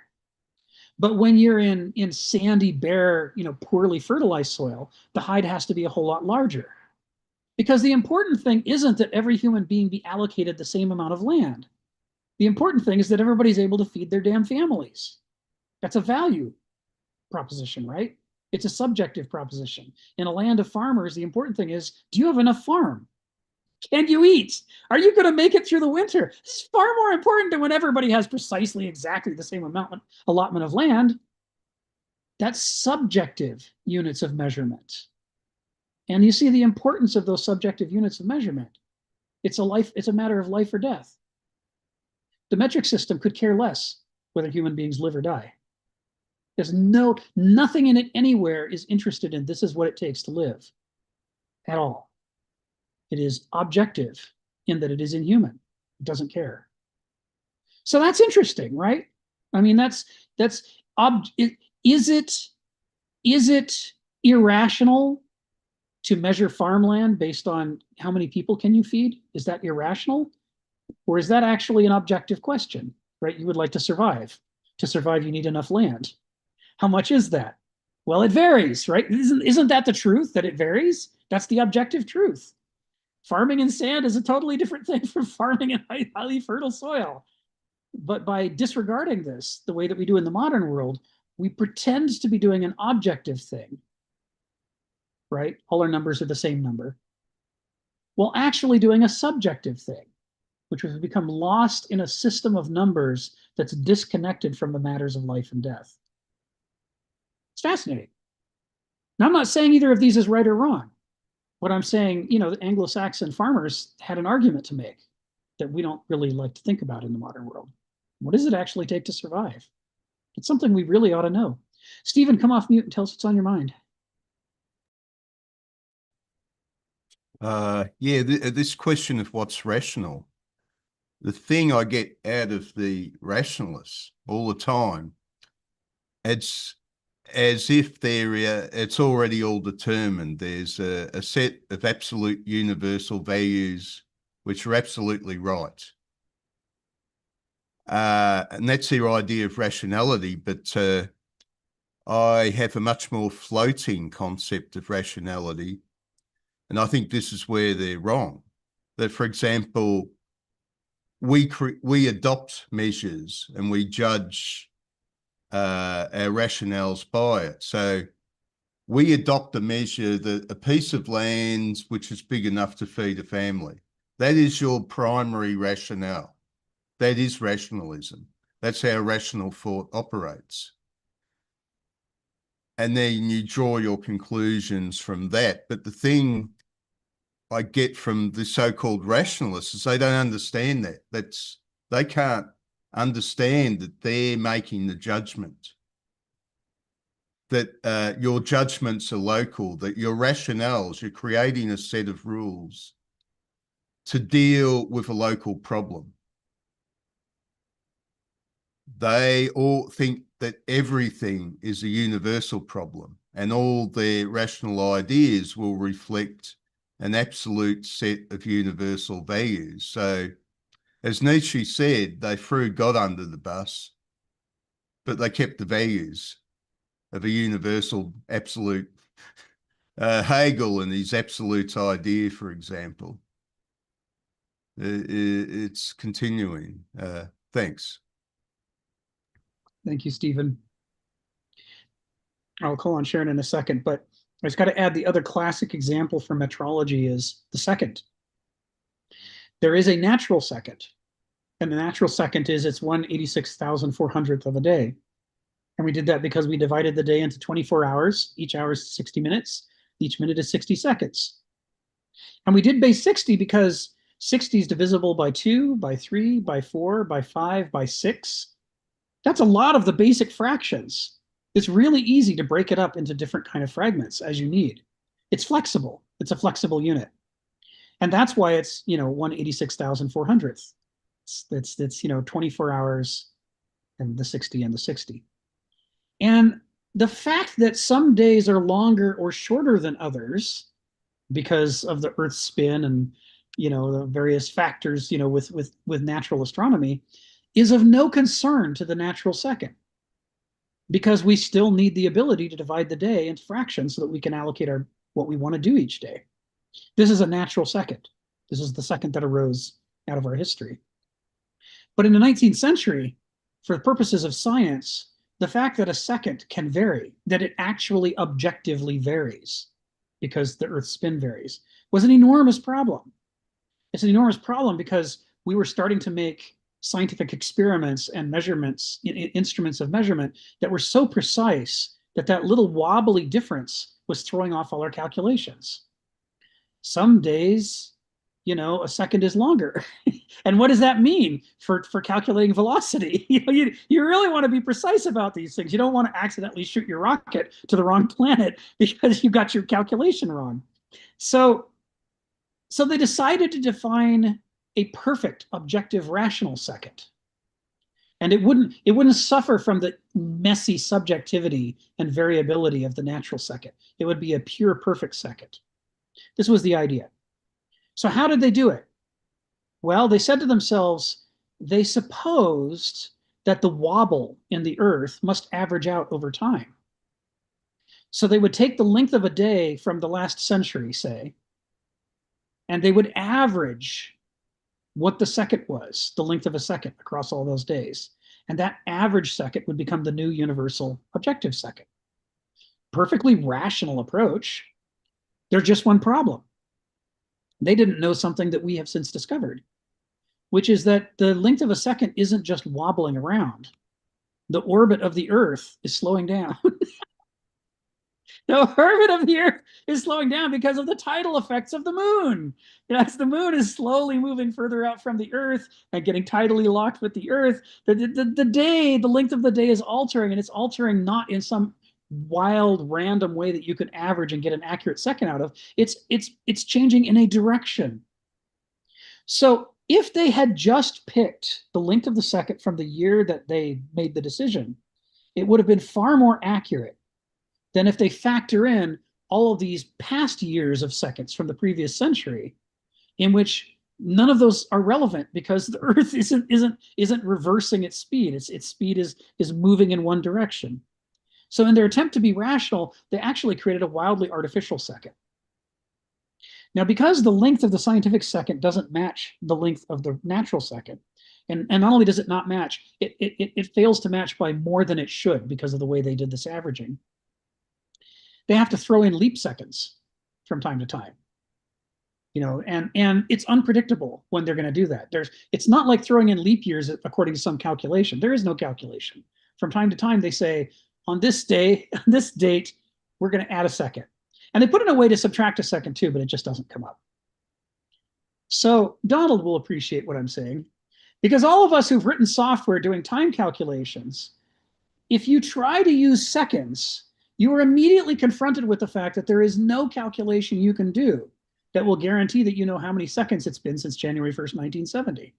Because from time to time, the scientists randomly throw a second in there because of their mismatched seconds that don't match natural seconds. It screws up time calculations on every computer all over the Earth all the time. It is a nightmare. You can't do calculations. You have to have tables that tell you when the various seconds were added, and then you can only calculate back to the most recent leap second, and then you have to add one, and then you can calculate back to the next time a leap second was added. It is the stupidest. It just completely screwed up the calculations. It's the opposite of what they were after with the metric system, where they wanted all the calculations to be simple and reasonable and easy. They took something that was simple and reasonable and easy, and they made it impossible to calculate. And it's so frustrating that there's actually discussions about maybe stopping leap seconds. Maybe they're just going to give up and not do it anymore because everybody hates it and they hate them for doing it. But hey, it's rational. They have rationally sabotaged our ability to tell time. So this is which is subjective and which is objective, right? This is the thing. Objective and subjective in the modern world are more like brands than they are like realities, because the truth is this interpenetration and complex dialectic between them. Yes, so sort of what I was trying to say is that we posit primary rationales. We do. Now, the rationalists don't really conceive of this. They seem to think that there's some sort of God of rationality floating out there in space, which determines all this for them. Yes. It's this amazing thing. They threw God under the bus and religion under the bus, and they're still talking and acting as if there's a God. Yes. It's weird. Yes. That's why I keep on reminding you guys said there is no God. Why do you keep on talking as if there is one? Human reason, the new God, right? We will think our way to perfection. Yes. And it's a problem. Kenneth uses the term, and this is fair warning as long as we're talking keywords. He uses the term rational inconsistently. There's two different, just like there are for us, there's two different definitions. So on the one hand, there's the fake rationality of Verstand and noesis, which is it's all very intellectualized and systematic, but it might be insane, right? And how rational is that? But there's also rational as an aspirational thing, like Vernunft. If only we could be genuinely rational, and that would require having Vernunft and not Verstand. And you see this when you see the Heraclitus quote, where he says, man is not rational, only what encompasses him, i.e. nature, is rational. This is where he's playing with the aspirational definition of rational. And of course, Heraclitus doesn't say rational. He has a Greek term, and I don't have it in front of me, but it's usually translated rational. So Kenneth will modulate back and forth between doing the rational to mean the pseudo-rational of Verstand, or rational to be the aspirational rationality of Vernunft. And he doesn't use a turn signal. So, fair warning. It's one of the things that he says about Hegel and about Heraclitus, and sometimes he says it about Aristotle too, is the extent to which you can see them struggling with the language that they were born into, because the language they were born into was never designed to talk about the things that they're trying to talk about. And so they're having to use metaphor and examples and comparisons and contrasts to try to stretch these words into new meanings they weren't originally designed to hold.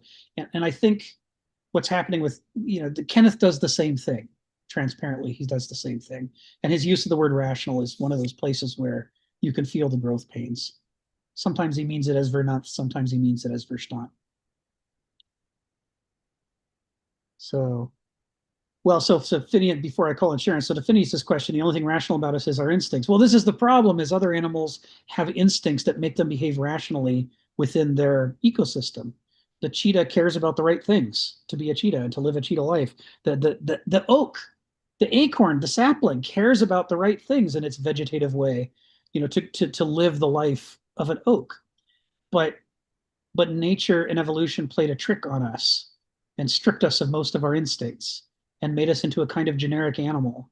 And so the consequence is we lack what Aristotle calls sophrosune. We don't have the compass in the brain that guarantees that we will plug into the world in the same way. The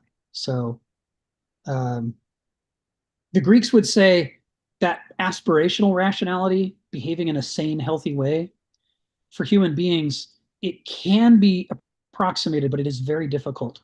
It requires combining instincts and experiences and the subjective life on the one hand with the objective life of patterns and education and logic and so forth. And if we work at it hard and put the two together, sometimes we can approximate behaving like a rational animal, but it just doesn't come naturally to us.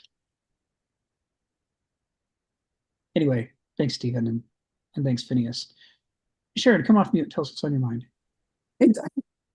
This is all very interesting, but I want to go back to subjectivity and objectivity and the belief that those two must integrate. Because I think when you be completely subjective. I think it's called empiricism. And we have seen that happen in society, in our modern world. Remember the Enron disaster? They had the information. They just did not use their experience or their intellectual function to plot a different outcome, right? They just, it's also, you also saw this in one of the oil disasters. I can't remember which one now, but they had the information that if they looked at the information and rationalized it, and I do hate this word for Stephen, because I think rational is you change over a period of time. And I will argue that values change, the values that rationalists establish change over a period of time, but the virtues stay the same. And those are all different words, but let me not digress and get back to this. People who just use subjectivity to make decisions, I think they exhibit what I think is called willful blindness. You know what you're doing, just don't want to do it. And that's part of the human condition. In my world, that's how people die and people get fired. Yeah, a good example is people with anger management problems. They're living a hyper subjective life in relationship to their anger. They say, you made me angry. I don't like being angry, so you're my enemy. It's like you stabbed me. You made me angry. And the idea that emotions aren't a curse, but are like eyes and ears and your tongue, they're something that you use to detect your inner life, that they're giving you information, and that you're not required to just act reflexively when you receive that information. You can contemplate, okay, I feel anger, but what am I going to do about that?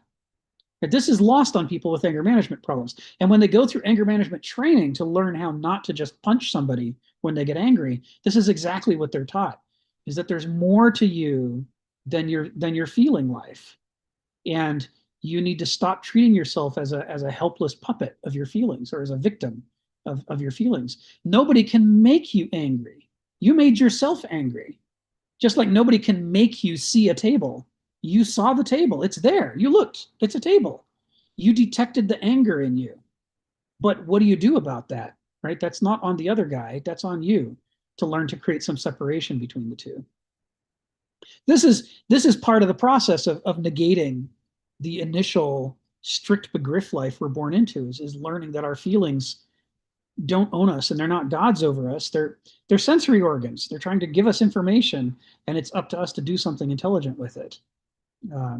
And that same sensory organ that causes, the anger management problem to lash out and get fired at work, that will cause Sharon to do exactly the right thing in the operating room when she sees something that she should be angry about.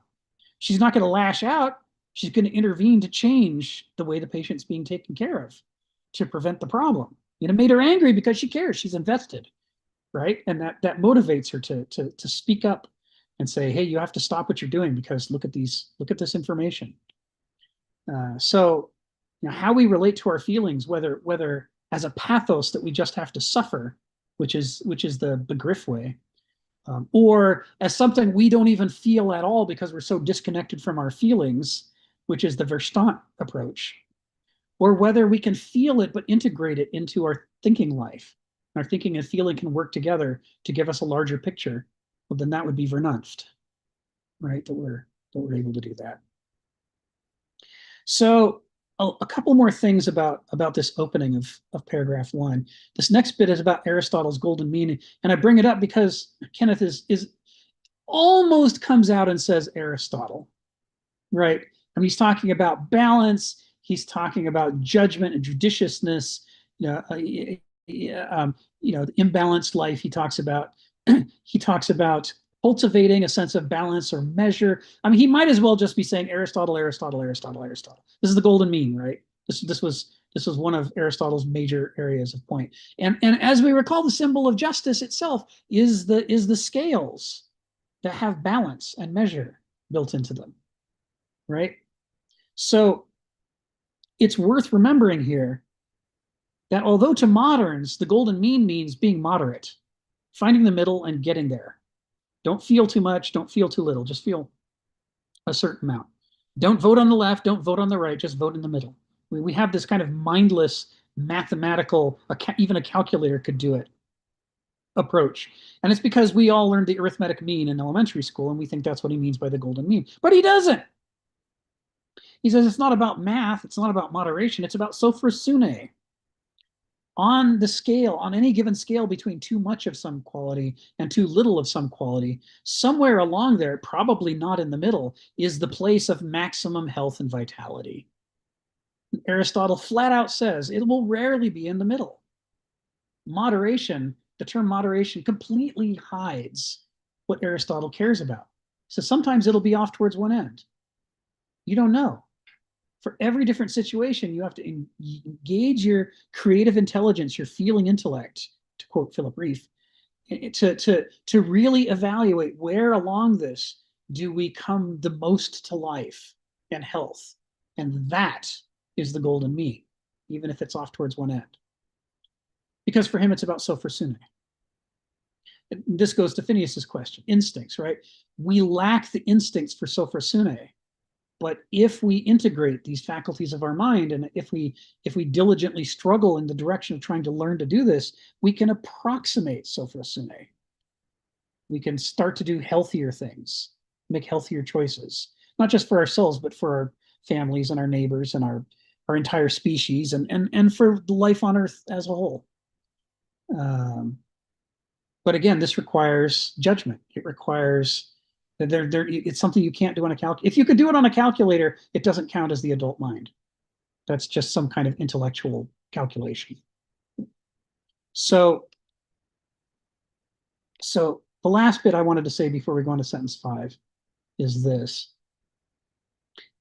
You really want to mark how Kenneth and Nietzsche see the Greeks linking values to the highest modes of thought. The goal is not to be objective, which represents only the second half-witted strategy of the mind, but to be whole-minded. And to be whole-minded means that nobody can make you angry, and you're not just going to mechanically act out your training or your ideologies, but instead you're going to stage manage the dialectic between your subjective faculties and your objective faculties. You're going to invite each one to share its best insights, and you're going to use them as quality control on one another, to critique each other. And only if we do that do we emerge as an actual individual human being, and not just a walking ideology, a tape recorder, or a walking appetite. Subjective values, therefore, are essential to this adult, mature mode of the human mind. This Hegel says it flat out, but Kenneth is reinforcing when Hegel tells us elsewhere that he got all his best insights from the ancient Greeks. Another way of putting that is that the ancient Greeks believed this, that subjective values are essential to the adult, mature mode of the human mind. So this kind of brings us kind of to a close as far as the opening of this paragraph. And kind of what for those who haven't been on these calls much before, kind of what I'm doing here is I'm trying to unpack and show how when you read Kenneth's writing, you really shouldn't be trying to get through it, right?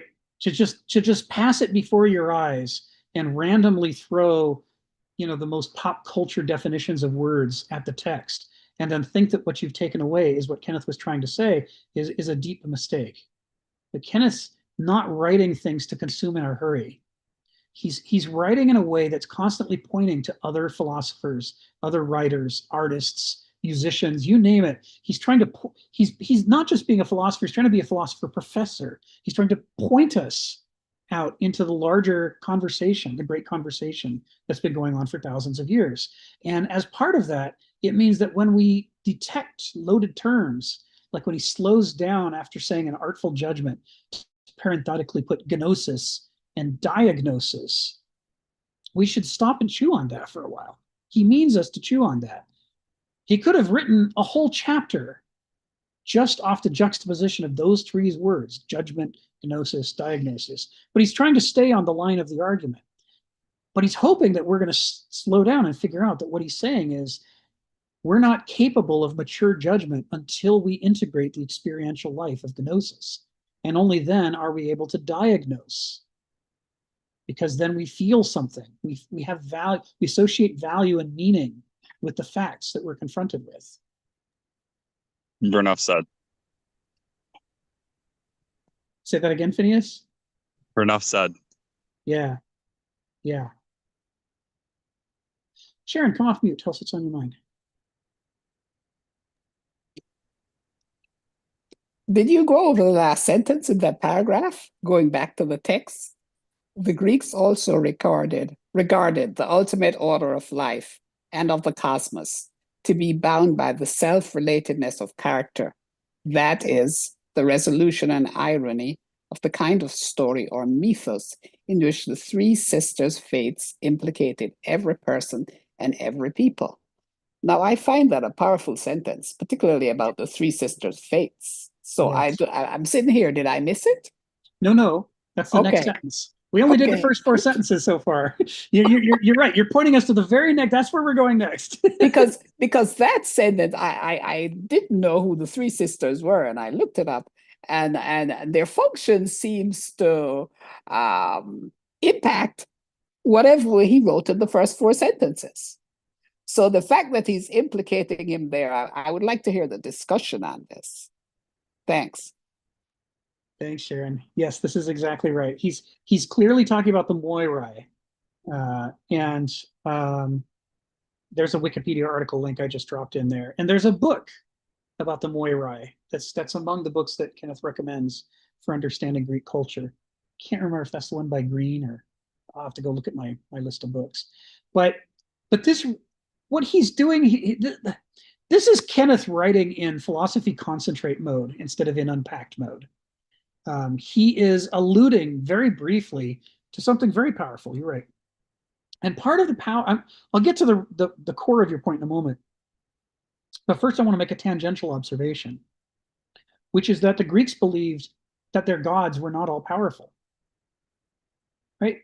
Poseidon is only all powerful about the ocean. He's not all powerful about anything else. He's not like the Christian God who's in charge of everything.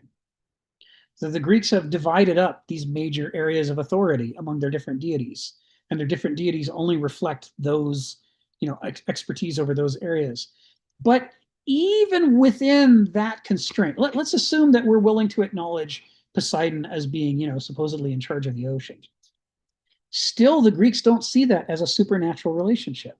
They don't think Poseidon can make the ocean do whatever he wants. They think the ocean has a wide range of behavior of which it's lawfully capable, according to the logos, the laws of nature. And those are the things Poseidon can make the ocean do. But he can't make the ocean do something it would be unlawful for it to do, that would violate its nature, because that's not possible. Just like the Greeks believe that my character controls what I'm able to notice and think about, they believe that the ocean's character controls what kind of behavior it's capable of. And Poseidon is operating within that frame of limits. So we really are the fact that we call the Christian God, and we call the ancient Greek god Poseidon a god, is deeply misleading, because they're fundamentally alien kinds of beings from each other. The Christian God is transcendental. He created everything from nothing. He could do anything he wants at any time. Any miracle might occur if he wants it. But the ancient gods they don't work that way. They can't do that. Not only is their scope more limited, it's framed in by the lawfulness of the material. They're craftsmen who are guided by the material that they're working with. And part of the way that the Greeks reflect that is to say, first of all, these gods weren't always the gods. Before them were the Titans. And before them were other gods. There have been generation after generations of gods, each of which having authority according to the way that its generation laid them out.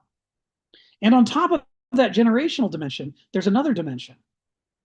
And that is the authority of the gods is limited by the fates, the three sisters. The fates are the ones who weave together the tapestry of the cosmos and make a whole out of it.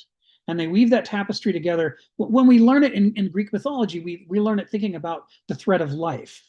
The time is the dimension, right?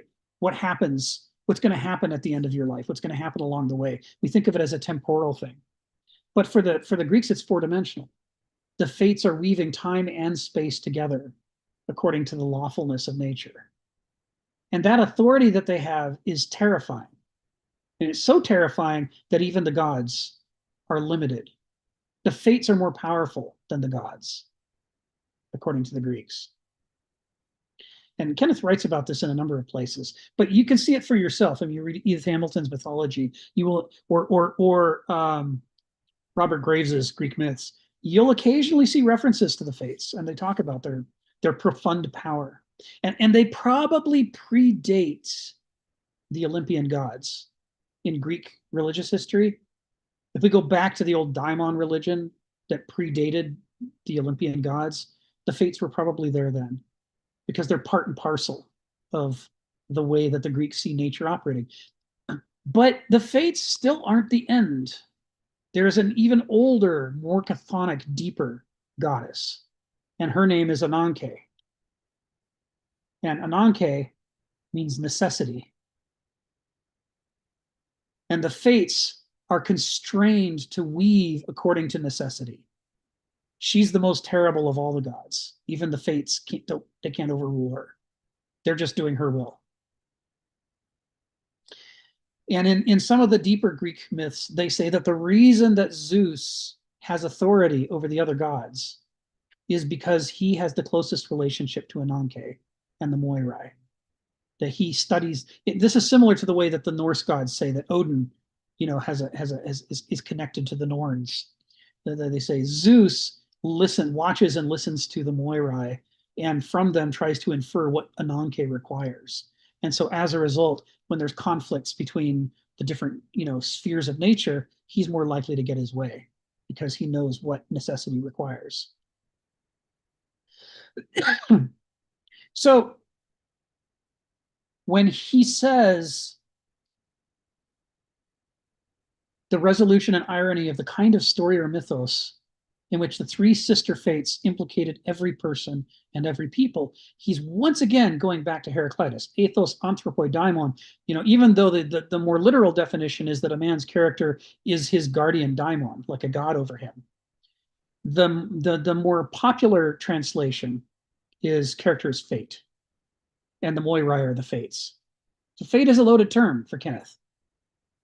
Fate doesn't mean that you know the end of the story. That's why he says you have to wait till the end to find out in this sentence. To a modern, fate means that there's some author or God is cheating you, and he's decided that you're going to be a failure, and no matter what you do, it's just going to come out that way. If you just turn to the back of the book, you'll see what God has in mind for you. That's the modern conception of fate. And that's why moderns don't like to believe in fate. They're like, what? We killed God, as Nietzsche accused us of. So now nobody's in charge of us, so now we're free. We can do whatever we want. And the Greeks say, oh, you sweet summer child. Your character is your fate, and your character you carry with you everywhere you go. And the fate that your character is not that the last sentence of your book is written. It's your telos, your teleology. The acorn needs to try to grow into an oak. It will never try to grow into a birch. It's an acorn. It is the nature of an acorn to try to grow into an oak. That is its nature. Now, that doesn't mean it's going to succeed, as Stephen points out. Most acorns never manage to become oaks. But they're all trying. within the constraints of contingency and the opportunities available to them, they're all trying to do the things that would lead them to that outcome. And so there's some kind of bumper cars collision and dialectical relationship between the agency of your character and the contingency of life around you. And does it rain enough? Is there a drought? Does somebody step on the acorn and break it? All these things outside the acorn's control, we could call that contingency. So somewhere in the bumper car relationship between the agency of your character and the contingency of the nature around you, that's what determines your fate from the modern perspective. That's what determines the end sentence of your book. But from the Greek perspective, that's not what fate is. Fate is the process of the weaving. And the process of the weaving has a direction. And the direction is determined by your wants and needs, which arise from your character. It's your character that makes you want to eat Doritos. I need to put this Dorito in my mouth. I need to. Somebody else might not. I'm allergic to cheese. Last thing in the world I want to put is a Dorito in my mouth. I don't want to get bronchitis for 3 weeks. We have a different character. right? This is a different character at work in us, but we are both fated to want the things that we want and strive for the things we strive for. And this is where the fates are working. They're weaving. So if you read the article about the Moirai on Wikipedia, they'll give you the names of the three, which, Clotho, Lachesis, and Atropos, I think, are the three. And one of them is the one who spins the yarn. One of the one is the one who measures the thread. And I think it's Atropos who with their shears cuts off the thread and you die. And together they're weaving it into the larger tapestry of life. And that applies to the Greek gods. And this is a way in which the Greek gods are utterly unlike the medieval god. Nobody tells the medieval god what to do. There are no three sisters hemming in the medieval god. He can do whatever he wants. It would be considered an anathema to the early church fathers to have some authority greater than Jehovah. He's got to be the buck has to stop with him by definition. So it's a different concept of the sacred. So he's drawing a contrast here. Yes. Okay. Yes. Yeah, paragraphs 1, 2, and 3, as much as possible, he's trying to lay out the things that are going to be so different when we get to 4, 5, and 6 and talk about the medieval god. So this idea of fatedness, the idea that there's a kind of handcuffs or shackles on the Greek gods. This is a totally non-medieval idea. The medievals would never stand for that kind of theology. And you notice as well, he says the Greeks also regarded the ultimate order of life and of the cosmos to be bound by the self-fatedness of character. So until now, I've been answering your question talking about the character within us. But of course, nature also has a character. And its character is its lawfulness that makes it unfold the way that it does. And so the fates are not just in charge of you and your life choices. The fates are also in charge of everything around you. They're weaving it all. They're making the whole. They're making the organism. In fact, the word cosmos to the ancient Greeks is a whole. It's an organism. They see the creation of an organism as an act of weaving, balancing, right? Creating these dialectics and these relationships. So I'll come back to it in a bit, but why don't I go to questions? But thank you, Sharon. This it's a killer sentence. I love this sentence. He has pulled so much together into one sentence. So Ari, come off mute. Tell us what's on your mind. Yeah, if you guys don't mind, I'm not sure how far back it's in the last paragraph, and it's talking about where is it? The whole-mindedness. Yes, the second half-witted strategy of the mind, but to the whole-minded, which means stage managing the dialectic between our subjective faculties and our objective ones. I wanted to dive a little bit into this whole-mindedness and not look at it as some perhaps metaphysical speculation, which is a way to straw man this argument. But I want to steel man it that this whole-mindedness from a neuroscience point of view, and it's very much like when, specifically here is Andrew Huberman is talking about how the adult person is able to be, quote unquote, more deliberate in their life and have more range of decisions that he can or she can access, but then choose between those to make the decision that is wise and essentially healthy, which sounds very much like Sofer Sune. And so I'm trying to not merge, unite, whatever, relate this whole-mindedness as what's necessary and sufficient for Sofer Sune. And the interesting idea is that in the neuroscience that Huberman often talks about is that a baby, when it first comes to be born, it has a purely internal world that's purely automatic. And the oldest adult who's fully formed has a really developed a cortex that unites all the pieces and essentially has a whole-mindedness to them. And that when we're acting deliberate in a more than just deliberate in the moment, now, should I eat this apple? I should not this apple. It's more like the ability, I like the term to deliberate about our deliberateness, a reflexiveness. It's a nice pun there. That in this case, where you're using emotion concepts, essentially subjective and objective together, this is now throwing in a little bit of Lisa Feldman Barrett and her idea of how emotions are constructed, that every emotion is an emotion concept that essentially requires an objective word, thought, and a feeling together. And without them being together, you don't have real meaning and emotions and essentially decision making. You don't have the salience to then create a deliberate, what we might say, free will behavior or sophrosune. And so for me, this is the idea, the adult brain, the mature brain, is developed a cortex, that's the prefrontal cortex, that's uniting the rest of the brain. And then when you're really engaging in free will behavior, you're accessing, you're having a unified whole brained experience to whatever you're doing.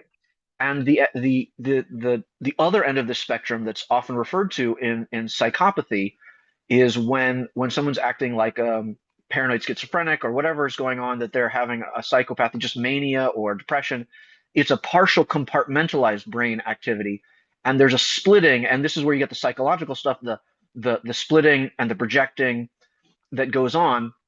That what essentially happens is this mimics a child brain. Psychopathy is actually what, like someone who's really, this is what a 2-year-old, how their brain is working. And there's a very compartmentalized part because essentially the prefrontal cortex doesn't really exist there and can't manage these things as a whole brain process.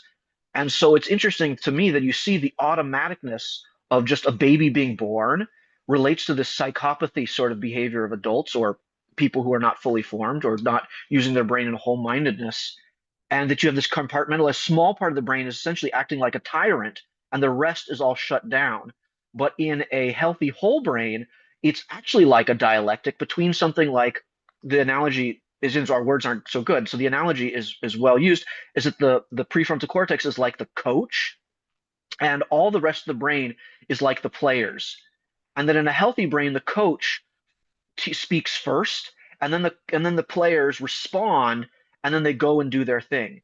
And what's really nice about this analogy is in our actual brain, the prefrontal cortex doesn't actually have access to any parts of our body, our lungs, our heart. It doesn't tell any of this, our muscles. It's only the lower parts of the brain that actually have the connections to these things, like the players. But then the prefrontal cortex unites these things.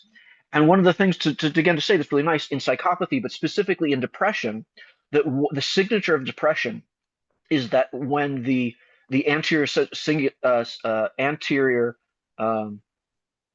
cingulate cortex, the ACC, or the cingula fire first. These are the lower parts of the brain that when they fire first, and then what's called the prefrontal cortex, specifically the dorsolateral prefrontal cortex on the left side, fire second. That's the signature of a depressed brain, where the players are essentially doing what they want, and the coach is yelling at them afterwards. And each one of these things, oftentimes what happens is the player, like in the anger management thing, you have this hijacking of a specific part of the brain through the hypothalamus, that one part of the brain is taking over and the rest is completely inhibited. And particularly when we're in this fight or flight mode, the coach is just like hauled off to he's in the locker room or something. He's not able to talk at all. And of course, this makes sense. It's like if you're seeing a lion, it's not healthy to just philosophize what the lion, you want to just get the hell out of there, right? So in the fight or flight with the lion, it makes sense. But the idea is the whole brain experience is when we're safer and we're in a more deactivated or more regulated position, then the whole brain is doing things and able to really access sophrosune. And so it's like, if I really want to steal man from all the neuroscience of what he's saying here, Kenneth is saying, is whole-mindedness equals sophrosune. And if you are not whole-minded, you could throw just sophrosune out the window. There's no ability to make rational decisions within a subjective nature and integrate those as a dialectic. Yeah, I think the only modification that Kenneth might make to it is to say it's not that whole-mindedness equals sophrosune, but that whole-mindedness is a prerequisite for sophrosune. There's no chance it's necessary. It's not sufficient. Right. Yeah. Okay. But it is necessary. Good. But it is necessary because the other two give you no chance at all. So it's, if you're too experiential, you're just. He says, the thing about the experiential mind is that, it's great to be connected to reality. But on the other hand, if everything is being driven by how you feel today and how you feel every day changes, how are you going to build a civilization? I mean, you treat someone gently one day and cruelly the next day because you're in a different mood. This is no basis for creating a viable civilization. You can see why, as cultures develop, it really requires a kind of a feedback loop with the development of the noetic mind, the abstract pattern forming mind, the planning mind. But it's not until you put the pieces together that you get the possibility. Yeah, if you don't Well, mind, I'll add one more piece to this, which the neuroscience and also most philosophy and religions, and like someone like Yuval Harari says, that in order to have any sort of sophorsune, essentially this whole mindedness, it's always predicated from going to the child to the adult, is this delay of gratification. And the delay of gratification is key for then cultivating all of the discipline that's necessary to take a step back, not be too experiential, not just grab after your impulses, not to be too whatever, right? It allows for this. And so it's like, in my religion, I would, if I were to stand up, like the famous thing with Hillel, tell you the whole thing on one leg, I'd be like, it's about delayed gratification. It's about delayed for gratification and trying to then choose what kind of gratification you want to go after and why and when. You could you whole system of life after that. But if you can't delay your gratification, you're stuck as a child. And so I think these two parts go to very, very well together. That again, you probably need a whole brain, or at least they say the prefrontal cortex is the seat of where you're able to inhibit these impulses, and you're able to delay gratification, which are like Angela Duckworth's ability to be gritty. Grit is her thing. That's all about delayed gratification, and then a system of then putting that delayed gratification to work for you in whatever design you want, right? So to me, these are all talking about in their own way something like sophorsune. it's a really interesting period in the study of neuroanatomy and neurophysiology. I mean, when I was a kid, nothing this interesting was happening. I mean, I ravenously read everything that was available, but I mean, the kind of level of stuff, the insights are so much better today. This is also why I love it. It's like a baby science that's really being born. It's like, imagine it's like, to me, it's almost like physics, right? When Einstein gets the theory of relativity or starts doing some of the stuff, it really is. So many interesting things are taking off right now. It's very exciting. It's very exciting. Thank you, Ari. I'm going to call on Stephen in a second, but first I wanted to drop in something I meant to post earlier and I just discovered I forgot to, which is as long as we're talking about, gnosis versus noesis, or Begriff, Verstand, Vernunft. The other thing we want to talk about is Hannah Arendt's schema for these things, which is from her book, her unfinished book, The Life of the Mind. She finished the first two parts, but not the third. And her writing partner later put out one of the essays that would have been part of the third part. But thinking, willing, judgment, she calls the experiential life thinking, which is interesting. So most people would call it feeling. But she's pointing out that it's not that you're brainless, that the thinking feeling split is too clumsy, it's too modern a way of envisioning this.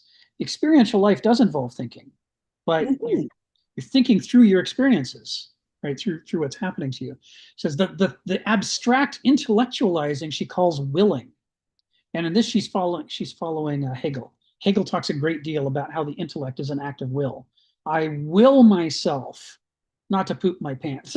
I will myself to delay gratification. I will myself to plan ahead to make sure I can eat before I get hungry, so that I can be on a regular, comfortable, all of this it has to do with an act of will. And this is, part of what Hegel's talking about in the philosophy of Geist and in the phenomenology of Geist. But then her third section, her equivalent to Vernunft, if thinking is Begriff and willing is Verstand, then her equivalent to Vernunft is judgment. Judgment. And this is why in paragraph 8, Kenneth is talking over and over about, justice and judicious and adjudicate. He's working these same terms from as many different angles. The man loves puns. He's working the terms from as many different angles as he can, and he's all of this is talking about this mature adult state of the mind in which you have to be the stage manager who stands back and judges the quality of the information your intellect and education are giving you versus the quality of the information your direct experiences and feelings are giving you, and balances and integrates them, just like Sharon was talking about before. So, and like Ari was talking about just now. So before I just like to just this will just take a second.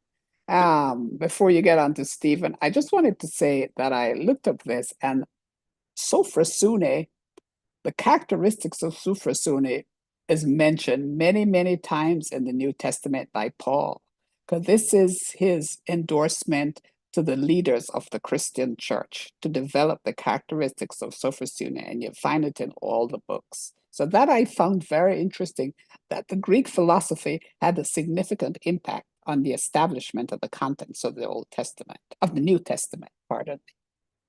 I'm so glad you looked that up. It was on my to-do list, and I hadn't got around to it yet. Thank you for looking at that. I really wanted to know to what extent the term sophrosune is being used, because I know these guys were marinating in Greek culture. I mean, they're Hellenized Jews. So leadership, encouragement of leadership of the Christian church. That was it. Yeah, yeah. And I know the general premise is this idea of the way that we break out of the trap of ancient Rome, in which people of bad character end up ruling the empire. And they become demonisms that afflict us all. It was that you can escape from your own bad character by becoming an empty vessel open to the Holy Spirit. So the Holy Spirit will fill you with sophrosune. He will, because God is good and God is all-knowing and all-powerful. He knows what we should be doing. And if we can give up our egos and our wills and accept his guidance, this is the premise, right, of the early church fathers. If we can accept his guidance, he will give us the sophrosune that we're otherwise missing, right? That's conceptual, but it's an active process. Paul encouraged an active process of development of character. Yes. That's what you saw. Yeah. I'm looking forward to rereading Paul with sophrosune in mind. Thank you. That's powerful. Thank you, Stephen. So, Stephen, come off mute. Tell us what's on your mind. Oh, don't worry about me. I'm getting a little bit patient in my old age. But the question I was going to bring up, and this is something sort of been on my mind for a week or so. We have the famous case of, say, the Roman emperors. I think Nero was the most spectacular example of forcing their way into the mysteries. Now, normally, when you're in the wanted to join one of the mysteries, it was sort of a long candidacy. Of course, Nero didn't have time for that, so he wanted in really quick, and he went through a number of mysteries. The traditional story is if you force your way into the mysteries and you're not prepared, it's going to have dire consequences. Anyway, the thing is, Nero comes out of these mystery experiences and he starts saying something to the effect that he's merely an actor reading a script. He thought he was a real person, but what he learned in these mysteries, this shows there's some significant switchover of the mind, that I'm not a real person. I'm simply something following a script. Maybe somebody else could have been Caesar. They would have been given the script, given the robes, and they're Caesar. So I thought I was somebody, and then I discovered I wasn't. Thank you. Thank you, Stephen. I had completely forgotten about the way he forced his way into the mysteries. And you're right, it rings a strong bell now that you say it. And considering that most of the mysteries were constructed around hallucinogen, there'd be some, you had to enter into the dark place where the mystery was going to be unveiled, and you were dosed with a hallucinogen to explode your preconceptions, and then you would be exposed to the powerful story, which they would have visuals and audio, and they try to make it an overwhelming experience So it would rush into the opened up mind and, dislodge preconceptions. And I just wonder whether, did he go through the whole thing, or did he, I don't know. But what you're talking about the realization that that maybe it wasn't him that was the emperor, maybe this was just a role and somebody else could have had it.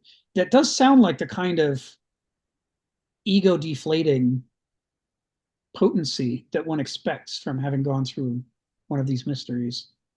What an actor dies in me. Yes. Yes. Yeah, I got to read more about this. This is really interesting. Thank you, Stephen. Donald, you had your hand up for a while, and then you put it down, but I bet you have something interesting to say. I don't know. At one point in my youth, I did a lot of reading in Plato on ananke, necessity. And to this discussion, but I think Ari, in a modern way, kind of captured the way Plato used ananke. It's that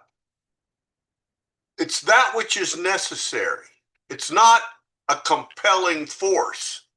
Necessity, ananke, is that which necessary. It's a very old god, very old goddess, I should say, that is necessary for all that comes after. Not, and that's way. And then the other is on top of the fates. You see the story of weaving. You have the fates producing the threads, but you also have the warp and the woof, where the thread, I mean, this is not part of the moire, it's some other story, but it's almost agency and contingency, as those things which are given get weaved together with the fates of the men, their threads. So I don't have anywhere to go with this other than that it sort of wraps around this idea of the fates. What precedes them and what stories got maybe added afterwards, and how. But we might say a precondition now is more what, instead of necessity in the sense that we're forced to do something or compelled. Compulsion was not really there. I didn't think. I got into this with one of my math teachers was a big ancient early math historian, and we argued about, he thought necessity was some sort of logical whatever, and we got into this. No, I don't think the Greeks were using this word the way we use it in modern argumentation. But anyway, these are dim memories from 55 years ago. But I thought they were relevant enough, but then Ari kind of got the major point over, but he made it from the modern perspective. The only thing is, I think the Greeks had a similar point in their original perspective. Thank you, Donald. And it makes sense, if we got multiple people looking from multiple perspectives at the same real profound thing, there's going to be convergence, right? The convergence means they'll arrive at different descriptions that equally characterize the thing. Each of them will miss the kinds of things they would miss. Each of them will include the kinds of things they would include. But other than those differences, they're describing a real thing. So it's got to have. There's got to be some.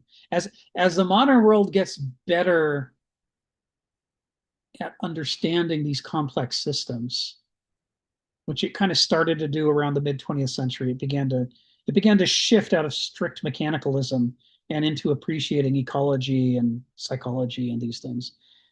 As it does that and loses some of its ultramodern trappings, it becomes more able to accurately model these important parts of our lives.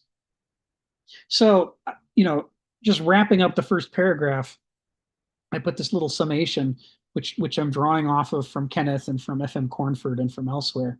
But part of it is this concept that the body, the human body, and the cosmos were seen by the Greeks as very analogous. They're both organisms. The cosmos is an organism, and the somos, our body, is an organism. And in each case, what makes it a living, lawful organism is that it has a soul.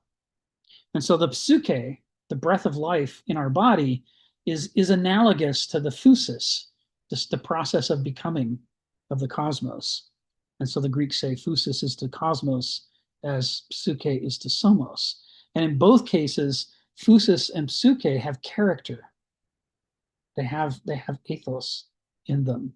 And that character is the laws of nature or the laws of your own personality that make it develop the way that it does. And that's where the unfolding over time, the teleology comes from, is from the nature of that character and how it interacts, in the conflict between agency and contingency. And so, I guess that's a fine summation. Guess what? We got through paragraph 1. We can go into paragraph 2. Let's start doing it, because he starts to get into some meat here, having set the groundwork in paragraph 1. It says, from the time of Xenophanes, the Greeks had understood how naive anthropomorphism was, how ultimately other the gods had to be, as beings beyond human ken. And I think I put together a couple of fragments here out of Xenophanes. I went to search for them. And so the first one, fragment 14, mortals deem that the gods are begotten as they are, and have clothes like theirs, and voice, and form. But then in fragment 15, Xenophanes concludes, but if cattle and horses and lions had hands, or could paint with their hands and create works such as men do, horses like horses and cattle like cattle also would depict the gods' shapes and make their bodies of such a sort as the form they themselves have. He's mocking anthropomorphism as being a kind of primitive parochialism. That it is a function of begriff to expect that the sacred will resemble us because we like ourselves. And so if we're going to like the sacred, then the sacred must look like us. You see this tension in Greek religion. To what extent do people naively believe the stories the way that we read them in Edith Hamilton and Robert Graves and Bullfinch? Or to what extent do they see those things as metaphors for some more profound reality? And it has to do with the level of sophistication of the Greek mind. The less sophisticated might think it literally was true that way. And the more sophisticated understand that Apollo is not a young man wearing a toga, right? That's not what Apollo is. Apollo is some profound principle of the cosmos. And to what extent any individual writer is going to get that or not get that, it's going to vary. So, and this is an interesting thing for Xenophanes to say, because the Egyptian sculpture shows all these animal-headed divinities in which, okay, sure, the body's a human body, but the mind is the mind of some part of nature, crocodile, a hippopotamus, a lion, an ibis. And that's to underscore the authority of nature and the recognition that different animals, different species have different cultures, they have different worldviews, they perceive the world differently. And so, the gods, the Egyptians are sort of literally depicting a linkage between man and nature in the way that they form their divinities.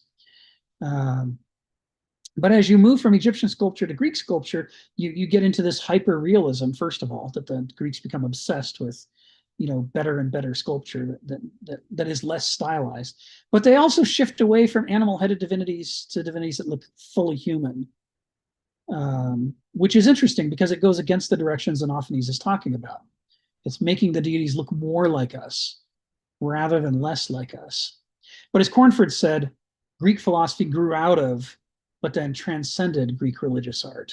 And so in Xenophanes, what we're saying is someone raised in the Greek religion who's becoming a Greek philosopher, and he's separating himself from the naive experience of that religion to try to look for deeper insights and more compelling insights.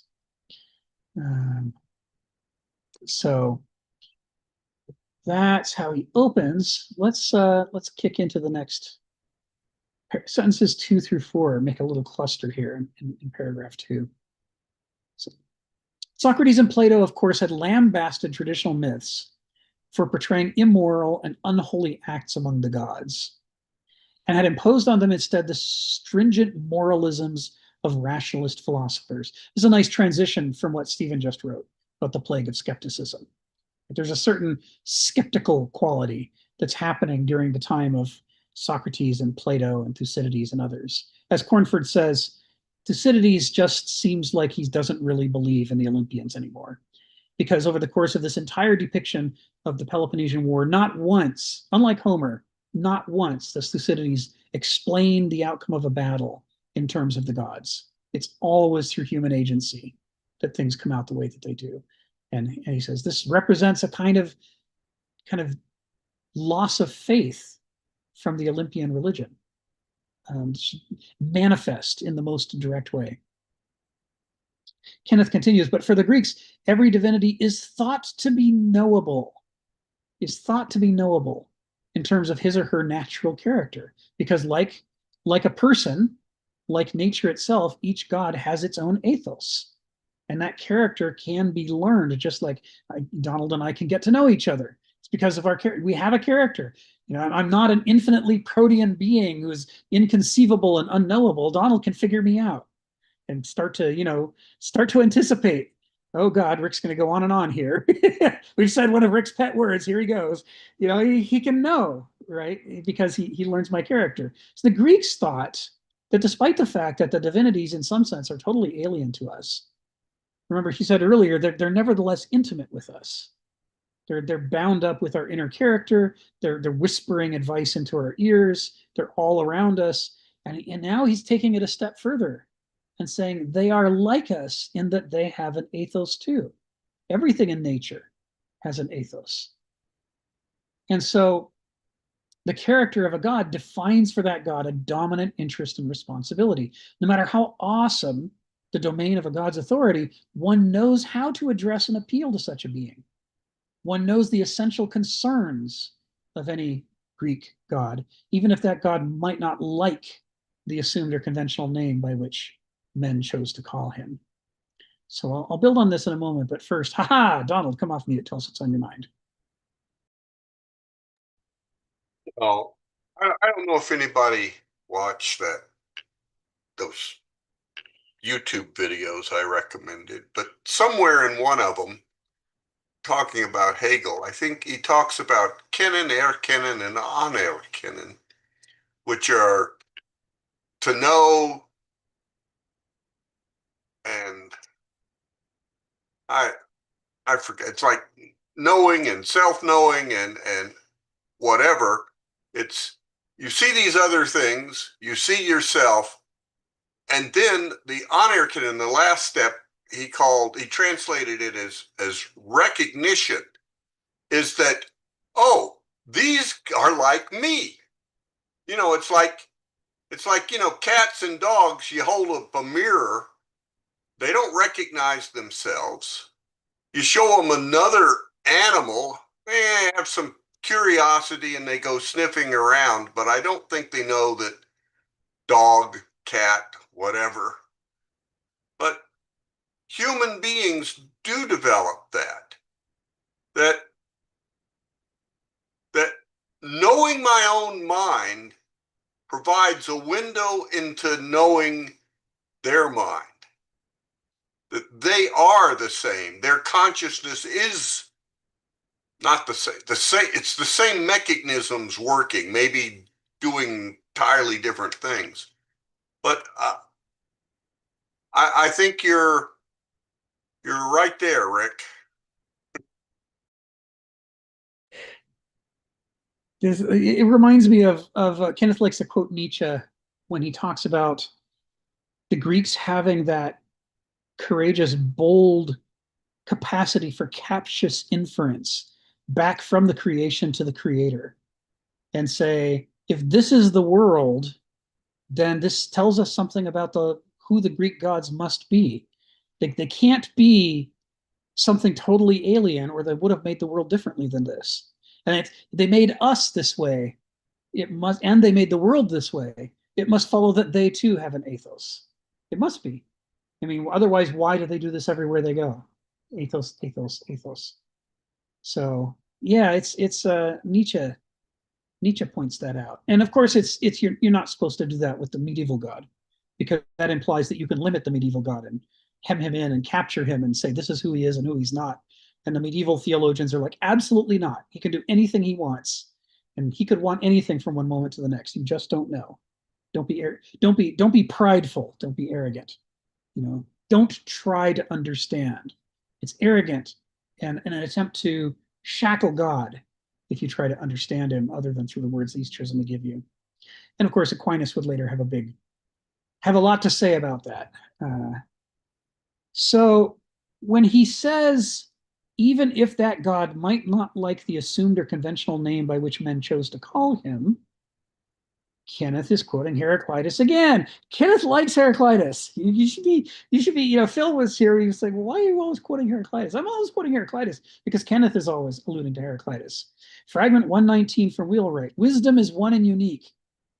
It is unwilling and yet willing to be called by the name of Zeus. It is a striking fragment from Heraclitus. Unwilling and yet willing. It's oak etelai. Kai etelai. It's kind of willing, but it's also kind of not. In other words, this is a terrible name for the kind of ultimate authority, but it could be worse. And, it at least gets us in the ballpark. This is what he's alluding to when he says the god might not like the assumed or conventional name. So this idea of the knowability of the sacred. So on the one hand, as mortals, we can never achieve mastery level understanding of the sacred, because the sacred is infinite and we're finite. That's what it means to be mortal. We won't be around long enough. We'll just be starting to get a few clues to rub together when we drop off the leaf, off the twig. But it's not inherently unknowable. The gods are not inherently protean, able to be anything at any moment. Each god has its character, and you can learn that character and learn about that god. And it doesn't act as a tether per se. It's not that you've put a tether on God. It's that the gods are organisms, just like the cosmos is an organism, just like each of us is an organism. And as organisms, we are all bound by our respective characters, or ethoi. Even the gods have characters they're bound by. Zeus is not going to behave like Poseidon. Ares is not going to behave like Athena. Part of why they hold Ares, the Athenians hold Ares in contempt. Despite being a warlike people, they think Ares is a blockhead. Kenneth continues, sentence 5, only the fates remain inscrutable until at last, and here we got the David Rowe quote for the summary, until at last one reaches the last of one's life and cultivates a proper taste for irony, wising up to the tacit forces that have played one like a puppet. And this has to do with cluing in that the relationship between free will and determinism is that if you don't know your character, you have no free will. You're just a puppet of your character. To get free will, you have to learn about your character and then cultivate that character in new directions, like people were talking about earlier on in this call. And if you do that, you can grow and change your character incrementally. And because you've changed your character, you've changed your fate.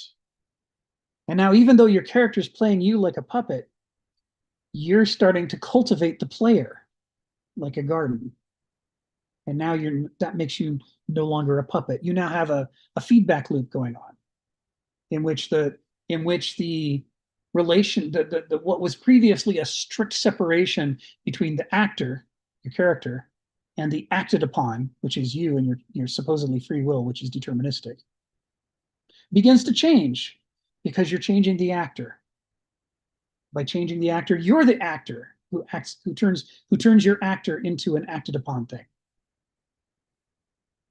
This is a highly sophisticated model of the relationship between free will and determinism. I can't remember when I first clued in about this. It might have been when I was first reading this back in 98, 99, 2000. And it blew me away because free will and determinism was something I debated for decades at that point. And I could see how stupid most of our modern conclusions were. Most people say either you have all free will or you are entirely deterministic, or it's a little of each, like you're pouring seasoning into a soup. And all of these are just brain dead answers. And what we've got here is a dialectical answer that says, yes, there's free will, but only if, and otherwise it's deterministic.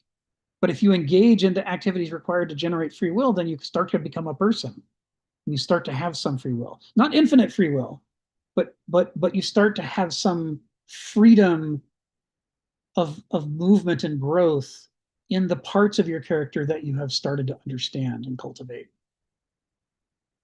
As Heraclitus says, what we see and grasp, these we leave behind, and what we do not see and do not grasp, these we take away with us. We remain deterministic on the parts of our character that we've never come to understand or cultivate. But we become aspectively, partially free in those parts of our character where we have come to understand it and cultivate it. It's really interesting. And this is what he's alluding to here. All right, I think we are going to finish paragraph 2 today and get into paragraph 3 maybe, because here are the last 3 sentences from paragraph 2. It says the Greek gods have qualitative differences that set them off one from another. And this naturally follows from the idea that each have their own separate ethos, their own character. And each one indeed corresponds to a significant chroma in the rainbow of human values or natural principles. And so now he's basically underscoring the idea that the differences between Poseidon and Hades and Ares and Athena are not just the differences between some part of nature that they're in control of, not even just some part of human nature that they're in control of, but they also, each of them represent some kind of value system. It has to be a coherent value system because the character of these divinities is coherent, each one.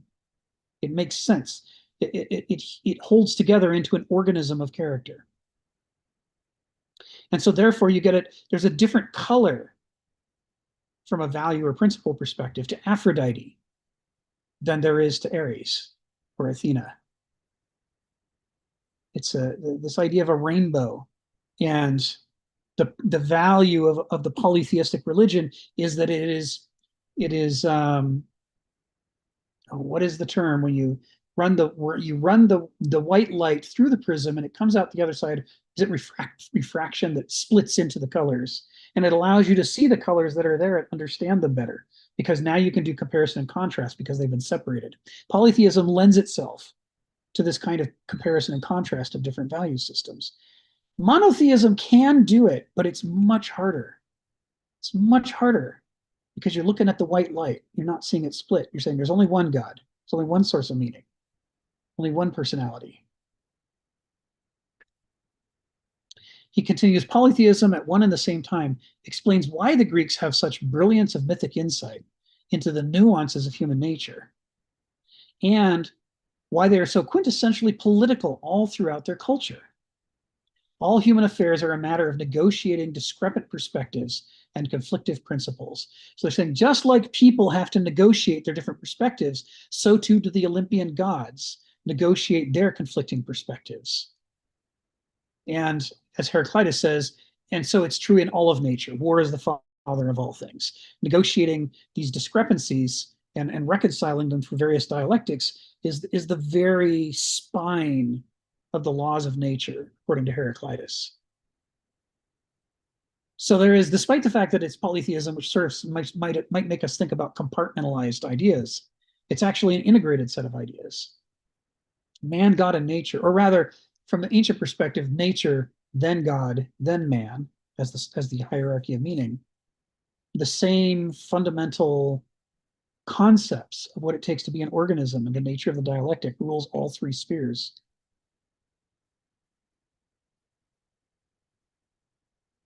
So Stephen puts in the chat, absolute monotheism precludes chaos. And in theory, that's true from the modern perspective, where chaos is the opposite of order.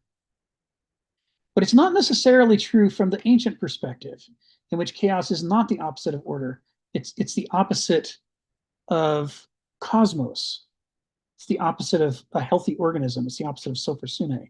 Chaos is when the centrifugal forces overwhelm the constituents of an organism and fly apart so that it can't be an organism anymore.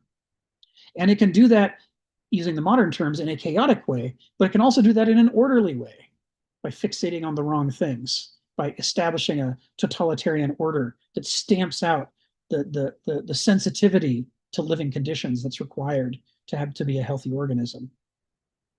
These two different dichotomies, order versus chaos, which is modern, or cosmos versus chaos, which is ancient, are completely different dimensions for talking about chaos. And they mean different things. Cosmos versus chaos is all about sophrosyne. Order or chaos in the modern sense says nothing about whether it's going to be healthy. But cosmos versus chaos exclusively talks about whether it's healthy. It's healthy enough to become a larger organism, that's a cosmos.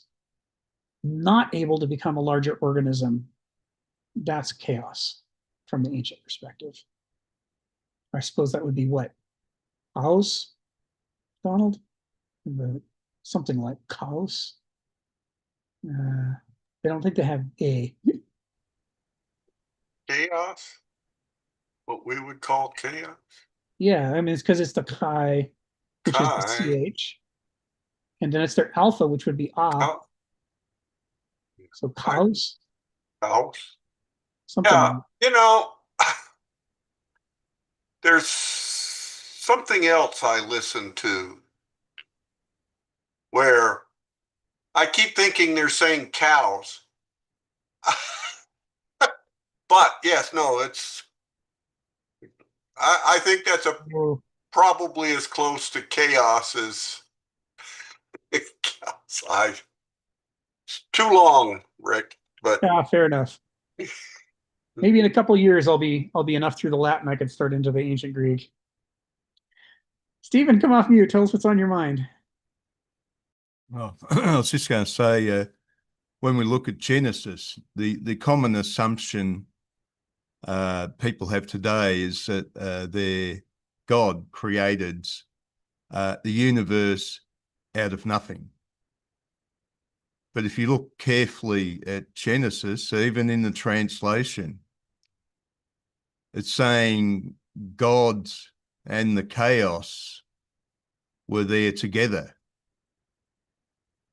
And like normally with the polytheistic gods, the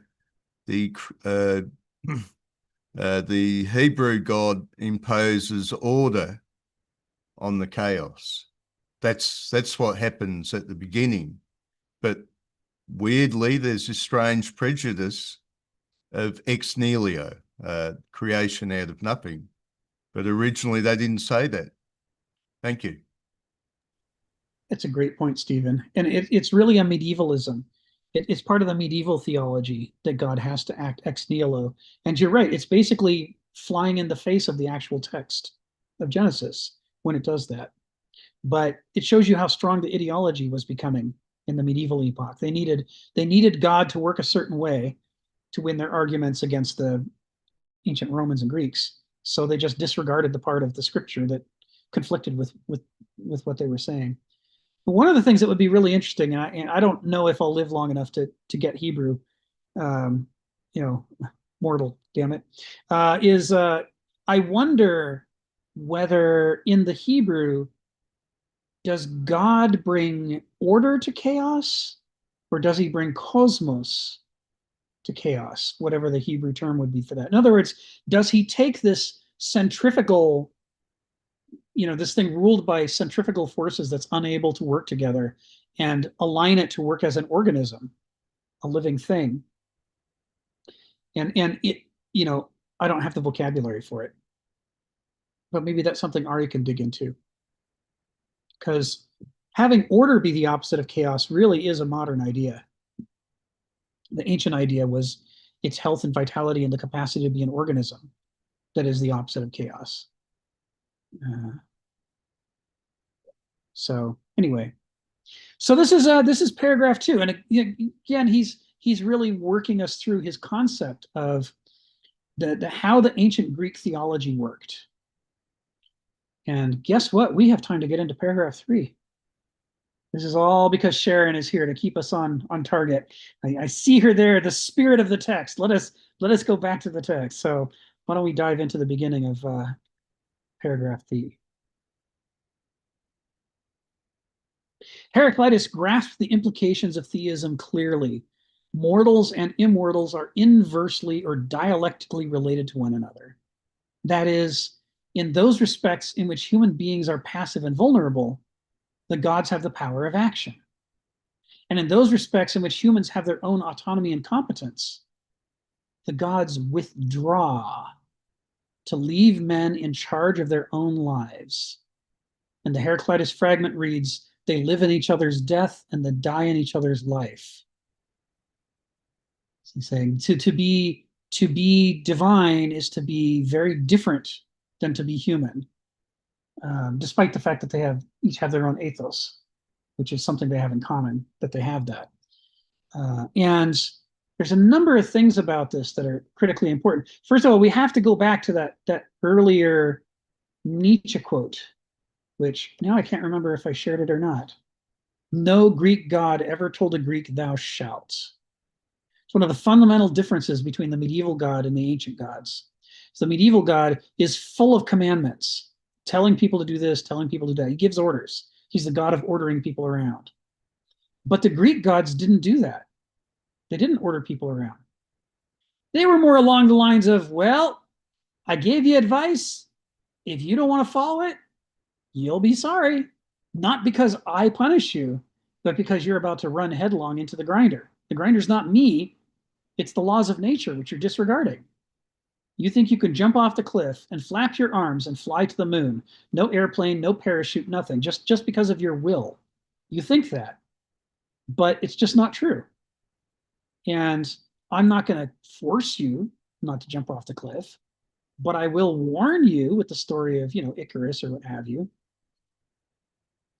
So, this is implicit in what he's saying here, is that there is this, when he says that the gods withdraw to leave men in charge of their own lives, he's underscoring this Nietzsche quote. I mean, I can hear him thinking it when he's typing on his keyboard.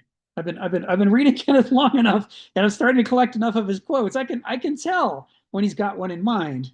And this idea of letting people be in charge of their own lives is Nietzsche was the guy who opened our eyes to this. Before Nietzsche, we had a really distorted idea of the Romans and Greeks. Nietzsche was the one who first starts bringing anthropology to the study of the Greeks.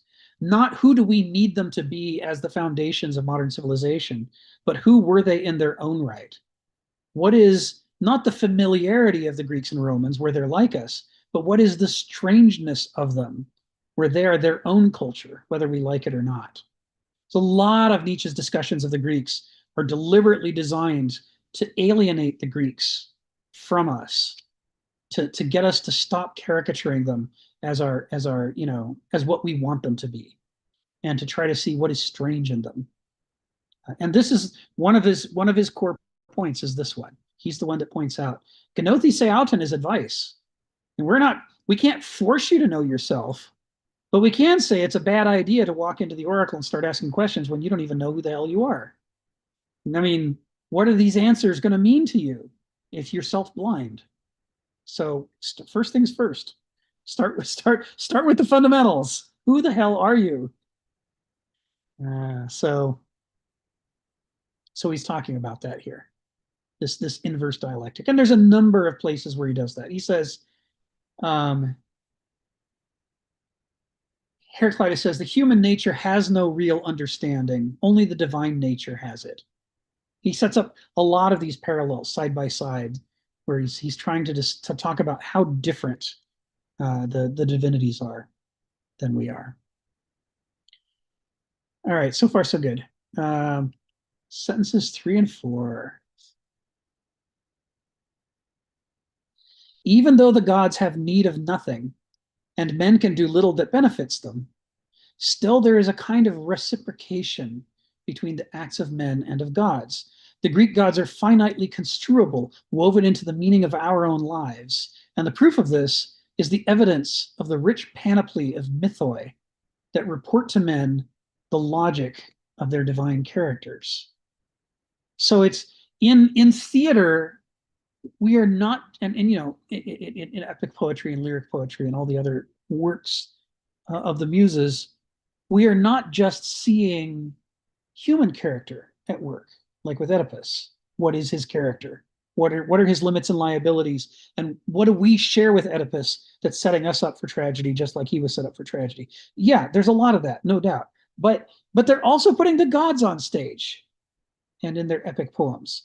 And they're doing that to teach us the nature, the ethoi of their gods. It's like we need to study them and understand what these different forms of authority mean and how they manifest in the world, so that we're not shocked and surprised when we go out into nature and a bear wants to eat us. It's like, hello, it's a bear. I mean, don't you remember the story of Artemis and the bear? I mean, come on. This stuff is here to teach you, right? This is the idea. He continues. Let's see. Yes, Aristotle's rhetoric. Here we go. As Aristotle's rhetoric advises its readers of the interplay between politics and psychology, which, by the way, let's just pause right there and say, how radical is it that the ancient Greeks believed that politics is built atop psychology? You can't understand politics unless you understand psychology. Because, of course, the different people negotiating, you know, for governance, each have their own ethoi. If you don't know anything about character, then anything that you try to pretend is politics can't possibly be.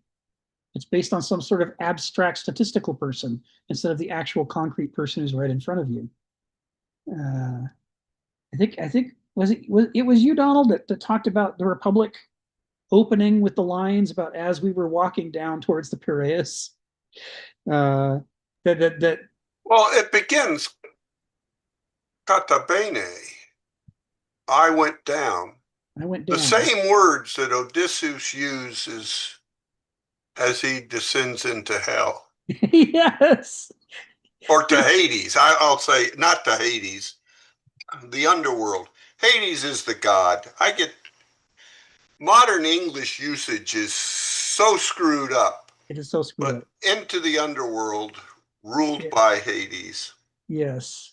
The god. But yes. And you know, just as what you're saying, I kind of clicked, is people forget, also in the Republic, Socrates says, the polis is the soul writ large.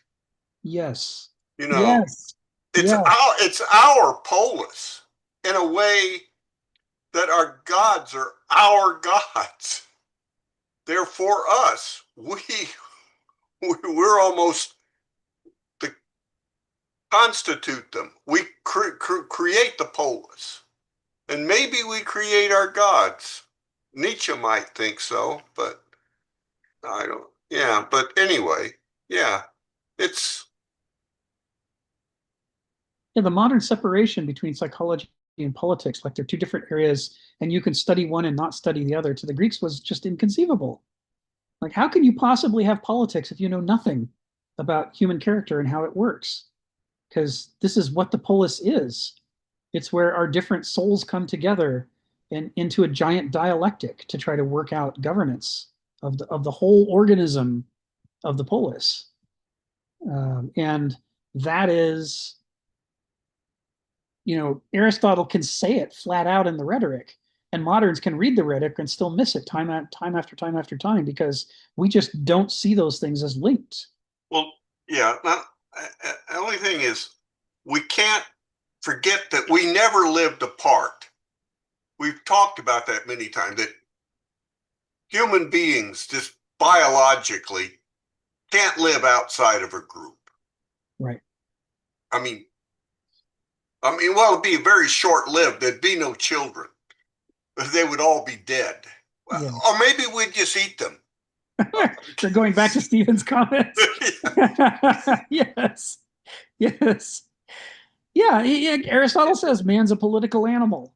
Right. So and we've talked about all this in Plato, Aristotle. It's all circular. Yes, men have to live together. The polis is something they create in order to make that work better. And having done that, what's the term you used? You have another word, anthro something or other, but anthropoculture, anthropoculture or paideia. The purpose of the polis is the education to create men. Men have to live together. They shape that living together in a way that creates men. And so it's very reciprocal. It's too complex for me. It's one of those infinite regressions or something that breaks my brain. Yes. It's the interesting thing is, those of us like Donald and I who study computer science, we learn about recursion, and you learn that something that might take you pages and pages of code if you were to write it out by hand using normal methods might only be 4 lines if you do it in recursion, because the subroutine does a step and then calls itself to do the next step. And so you can write these very short, powerful things. But even though they're so short, they're really hard to think about because it's calling itself. And so you can't just say, what does it do on the first pass? You have to ask yourself, then what will it do on the second pass, on the third pass? Each of which is different. And I'm sure Donald has done the same thing as me and generations of programming students, which is at some point you sat down with a recursive subroutine. You thought you were just going to take an hour and figure it out. And you're still there 3 days later, scratching your head, making drawings, drawing out little tables, trying to go, what the hell do these 4 lines do? And is it right or not? Is this the part that's broken? How would I know? The moment you get feedback loops involved, you get an incredible power and flexibility. And so this Greek appetite for dialectical relationships, whether it's, yes, we're the puppets of our character, but we can cultivate our own character and therefore change what we're puppets of. Well, that's incredibly powerful. But then the same thing with governance and anthropoculture. We are a people who has formed a polis, but if we have problems, maybe we can engage in anthropoculture to change the people who make up the polis, and now we can change the polis to be better than it would have been. Now, these kinds of feedback loops they're hard to think about. They're so far-reaching. Phineas, come off mute and tell us what's on your mind. So I had one other thought, but now you've got me thinking about having a recursive pattern of improving yourself, like changing your base state in that free will mediated way you were laying out so well, and then doing a recursive pattern so that like within like 5 years, it's made like dramatic changes that were all iterative, and having like the most efficient recursive pattern that will have some sort of compounding outcome. Having like a wider time horizon rather than like I'm a resist cookie today, have something that's like more iterative and has a better outcome. Yeah, definitely. It's This is what they're after. Is they're after. I can't say simple, so I'll say elegant. Yeah, it's like you're saying, like the 4 lines of code that crack the problem. Yeah. That's When Heraclitus says ethos anthropoi daimon, you could fill books with the consequences of that statement. It's 3 words. It's 3 words. Again, it's just because it's so elegant. It's just hugely far-reaching. So, yeah. my original thought, sorry, was I was wondering about Nietzsche, how so when he's digging into the gods and then what's almost inhuman about them, was he looking to see if they represent nature beyond human energy? Like he was like, is there something real here? Yeah. Yeah. I mean, it's trying to capture the fact that nature, despite the modern appetite for a use value interpretation of everything in the world, nature what didn't come about for our use. It was here for billions of years before we ever came. And that conception of a very old nature is built into the Greek worldview. And Heraclitus basically flat out says the universe was, is, and always shall be. It's basically he's alluding to huge depths of time in which the cosmos has grown into its current conformation. And because of that, and people have only been here for a short time, clearly this wasn't put here for us. And it means we need to learn how it works so that we don't run afoul. We don't want to be like the mice in the grass when the elephants fight. We want to get the hell out of the way. Got to learn to listen for that stompy stomp of the T-Rex coming. Look at your glass and see if there's little ripples in it. Go, oh, time to get out of here. So, this is if the gods represent aspects of nature, then in a sense they're translations of that alien cosmos that existed before us into a form that can communicate some wisdom to us. But the wisdom that it's communicating is about getting beyond ourselves, learning about more than ourselves, learning to have some respect for the thing that we're a part of. Yeah. Again, it's an interesting set of relationships. So I guess at this we're at the top of the hour, so we will call that a wrap. I hope y'all had a lovely time. I certainly did. And we'll pick this up again next week in paragraph 3. Thanks so much, Rick. This is a total highlight of my week. I look forward to next week. Yeah. And I also want to say I appreciate you helping me get to the meeting. I was confused, so yeah. My pleasure. Hey, Rick. Donald. When I was a much younger programmer, this architect came to me. We were building something new, and it was a multi-threaded, but he wanted a common recursive dispatcher that coordinated all the activities of the threads. And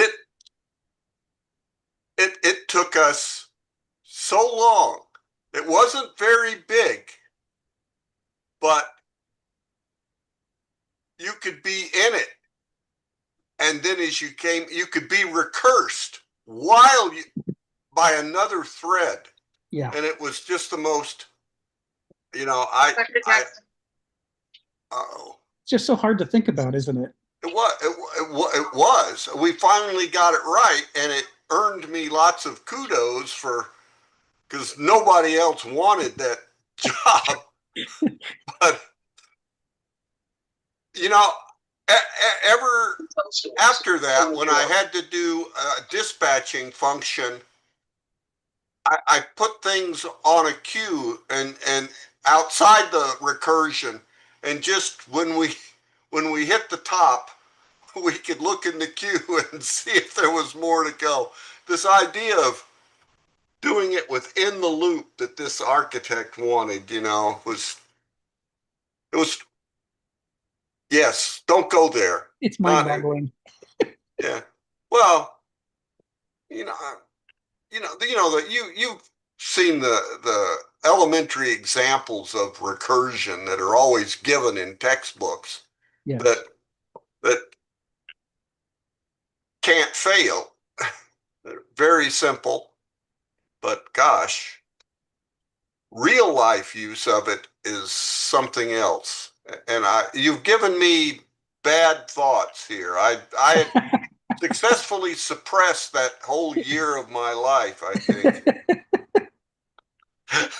Yeah. I have the power. Yeah. Well, thanks, Rick. Thanks, Donald. Have a great week, everyone. Thanks so much. Bye. Bye-bye.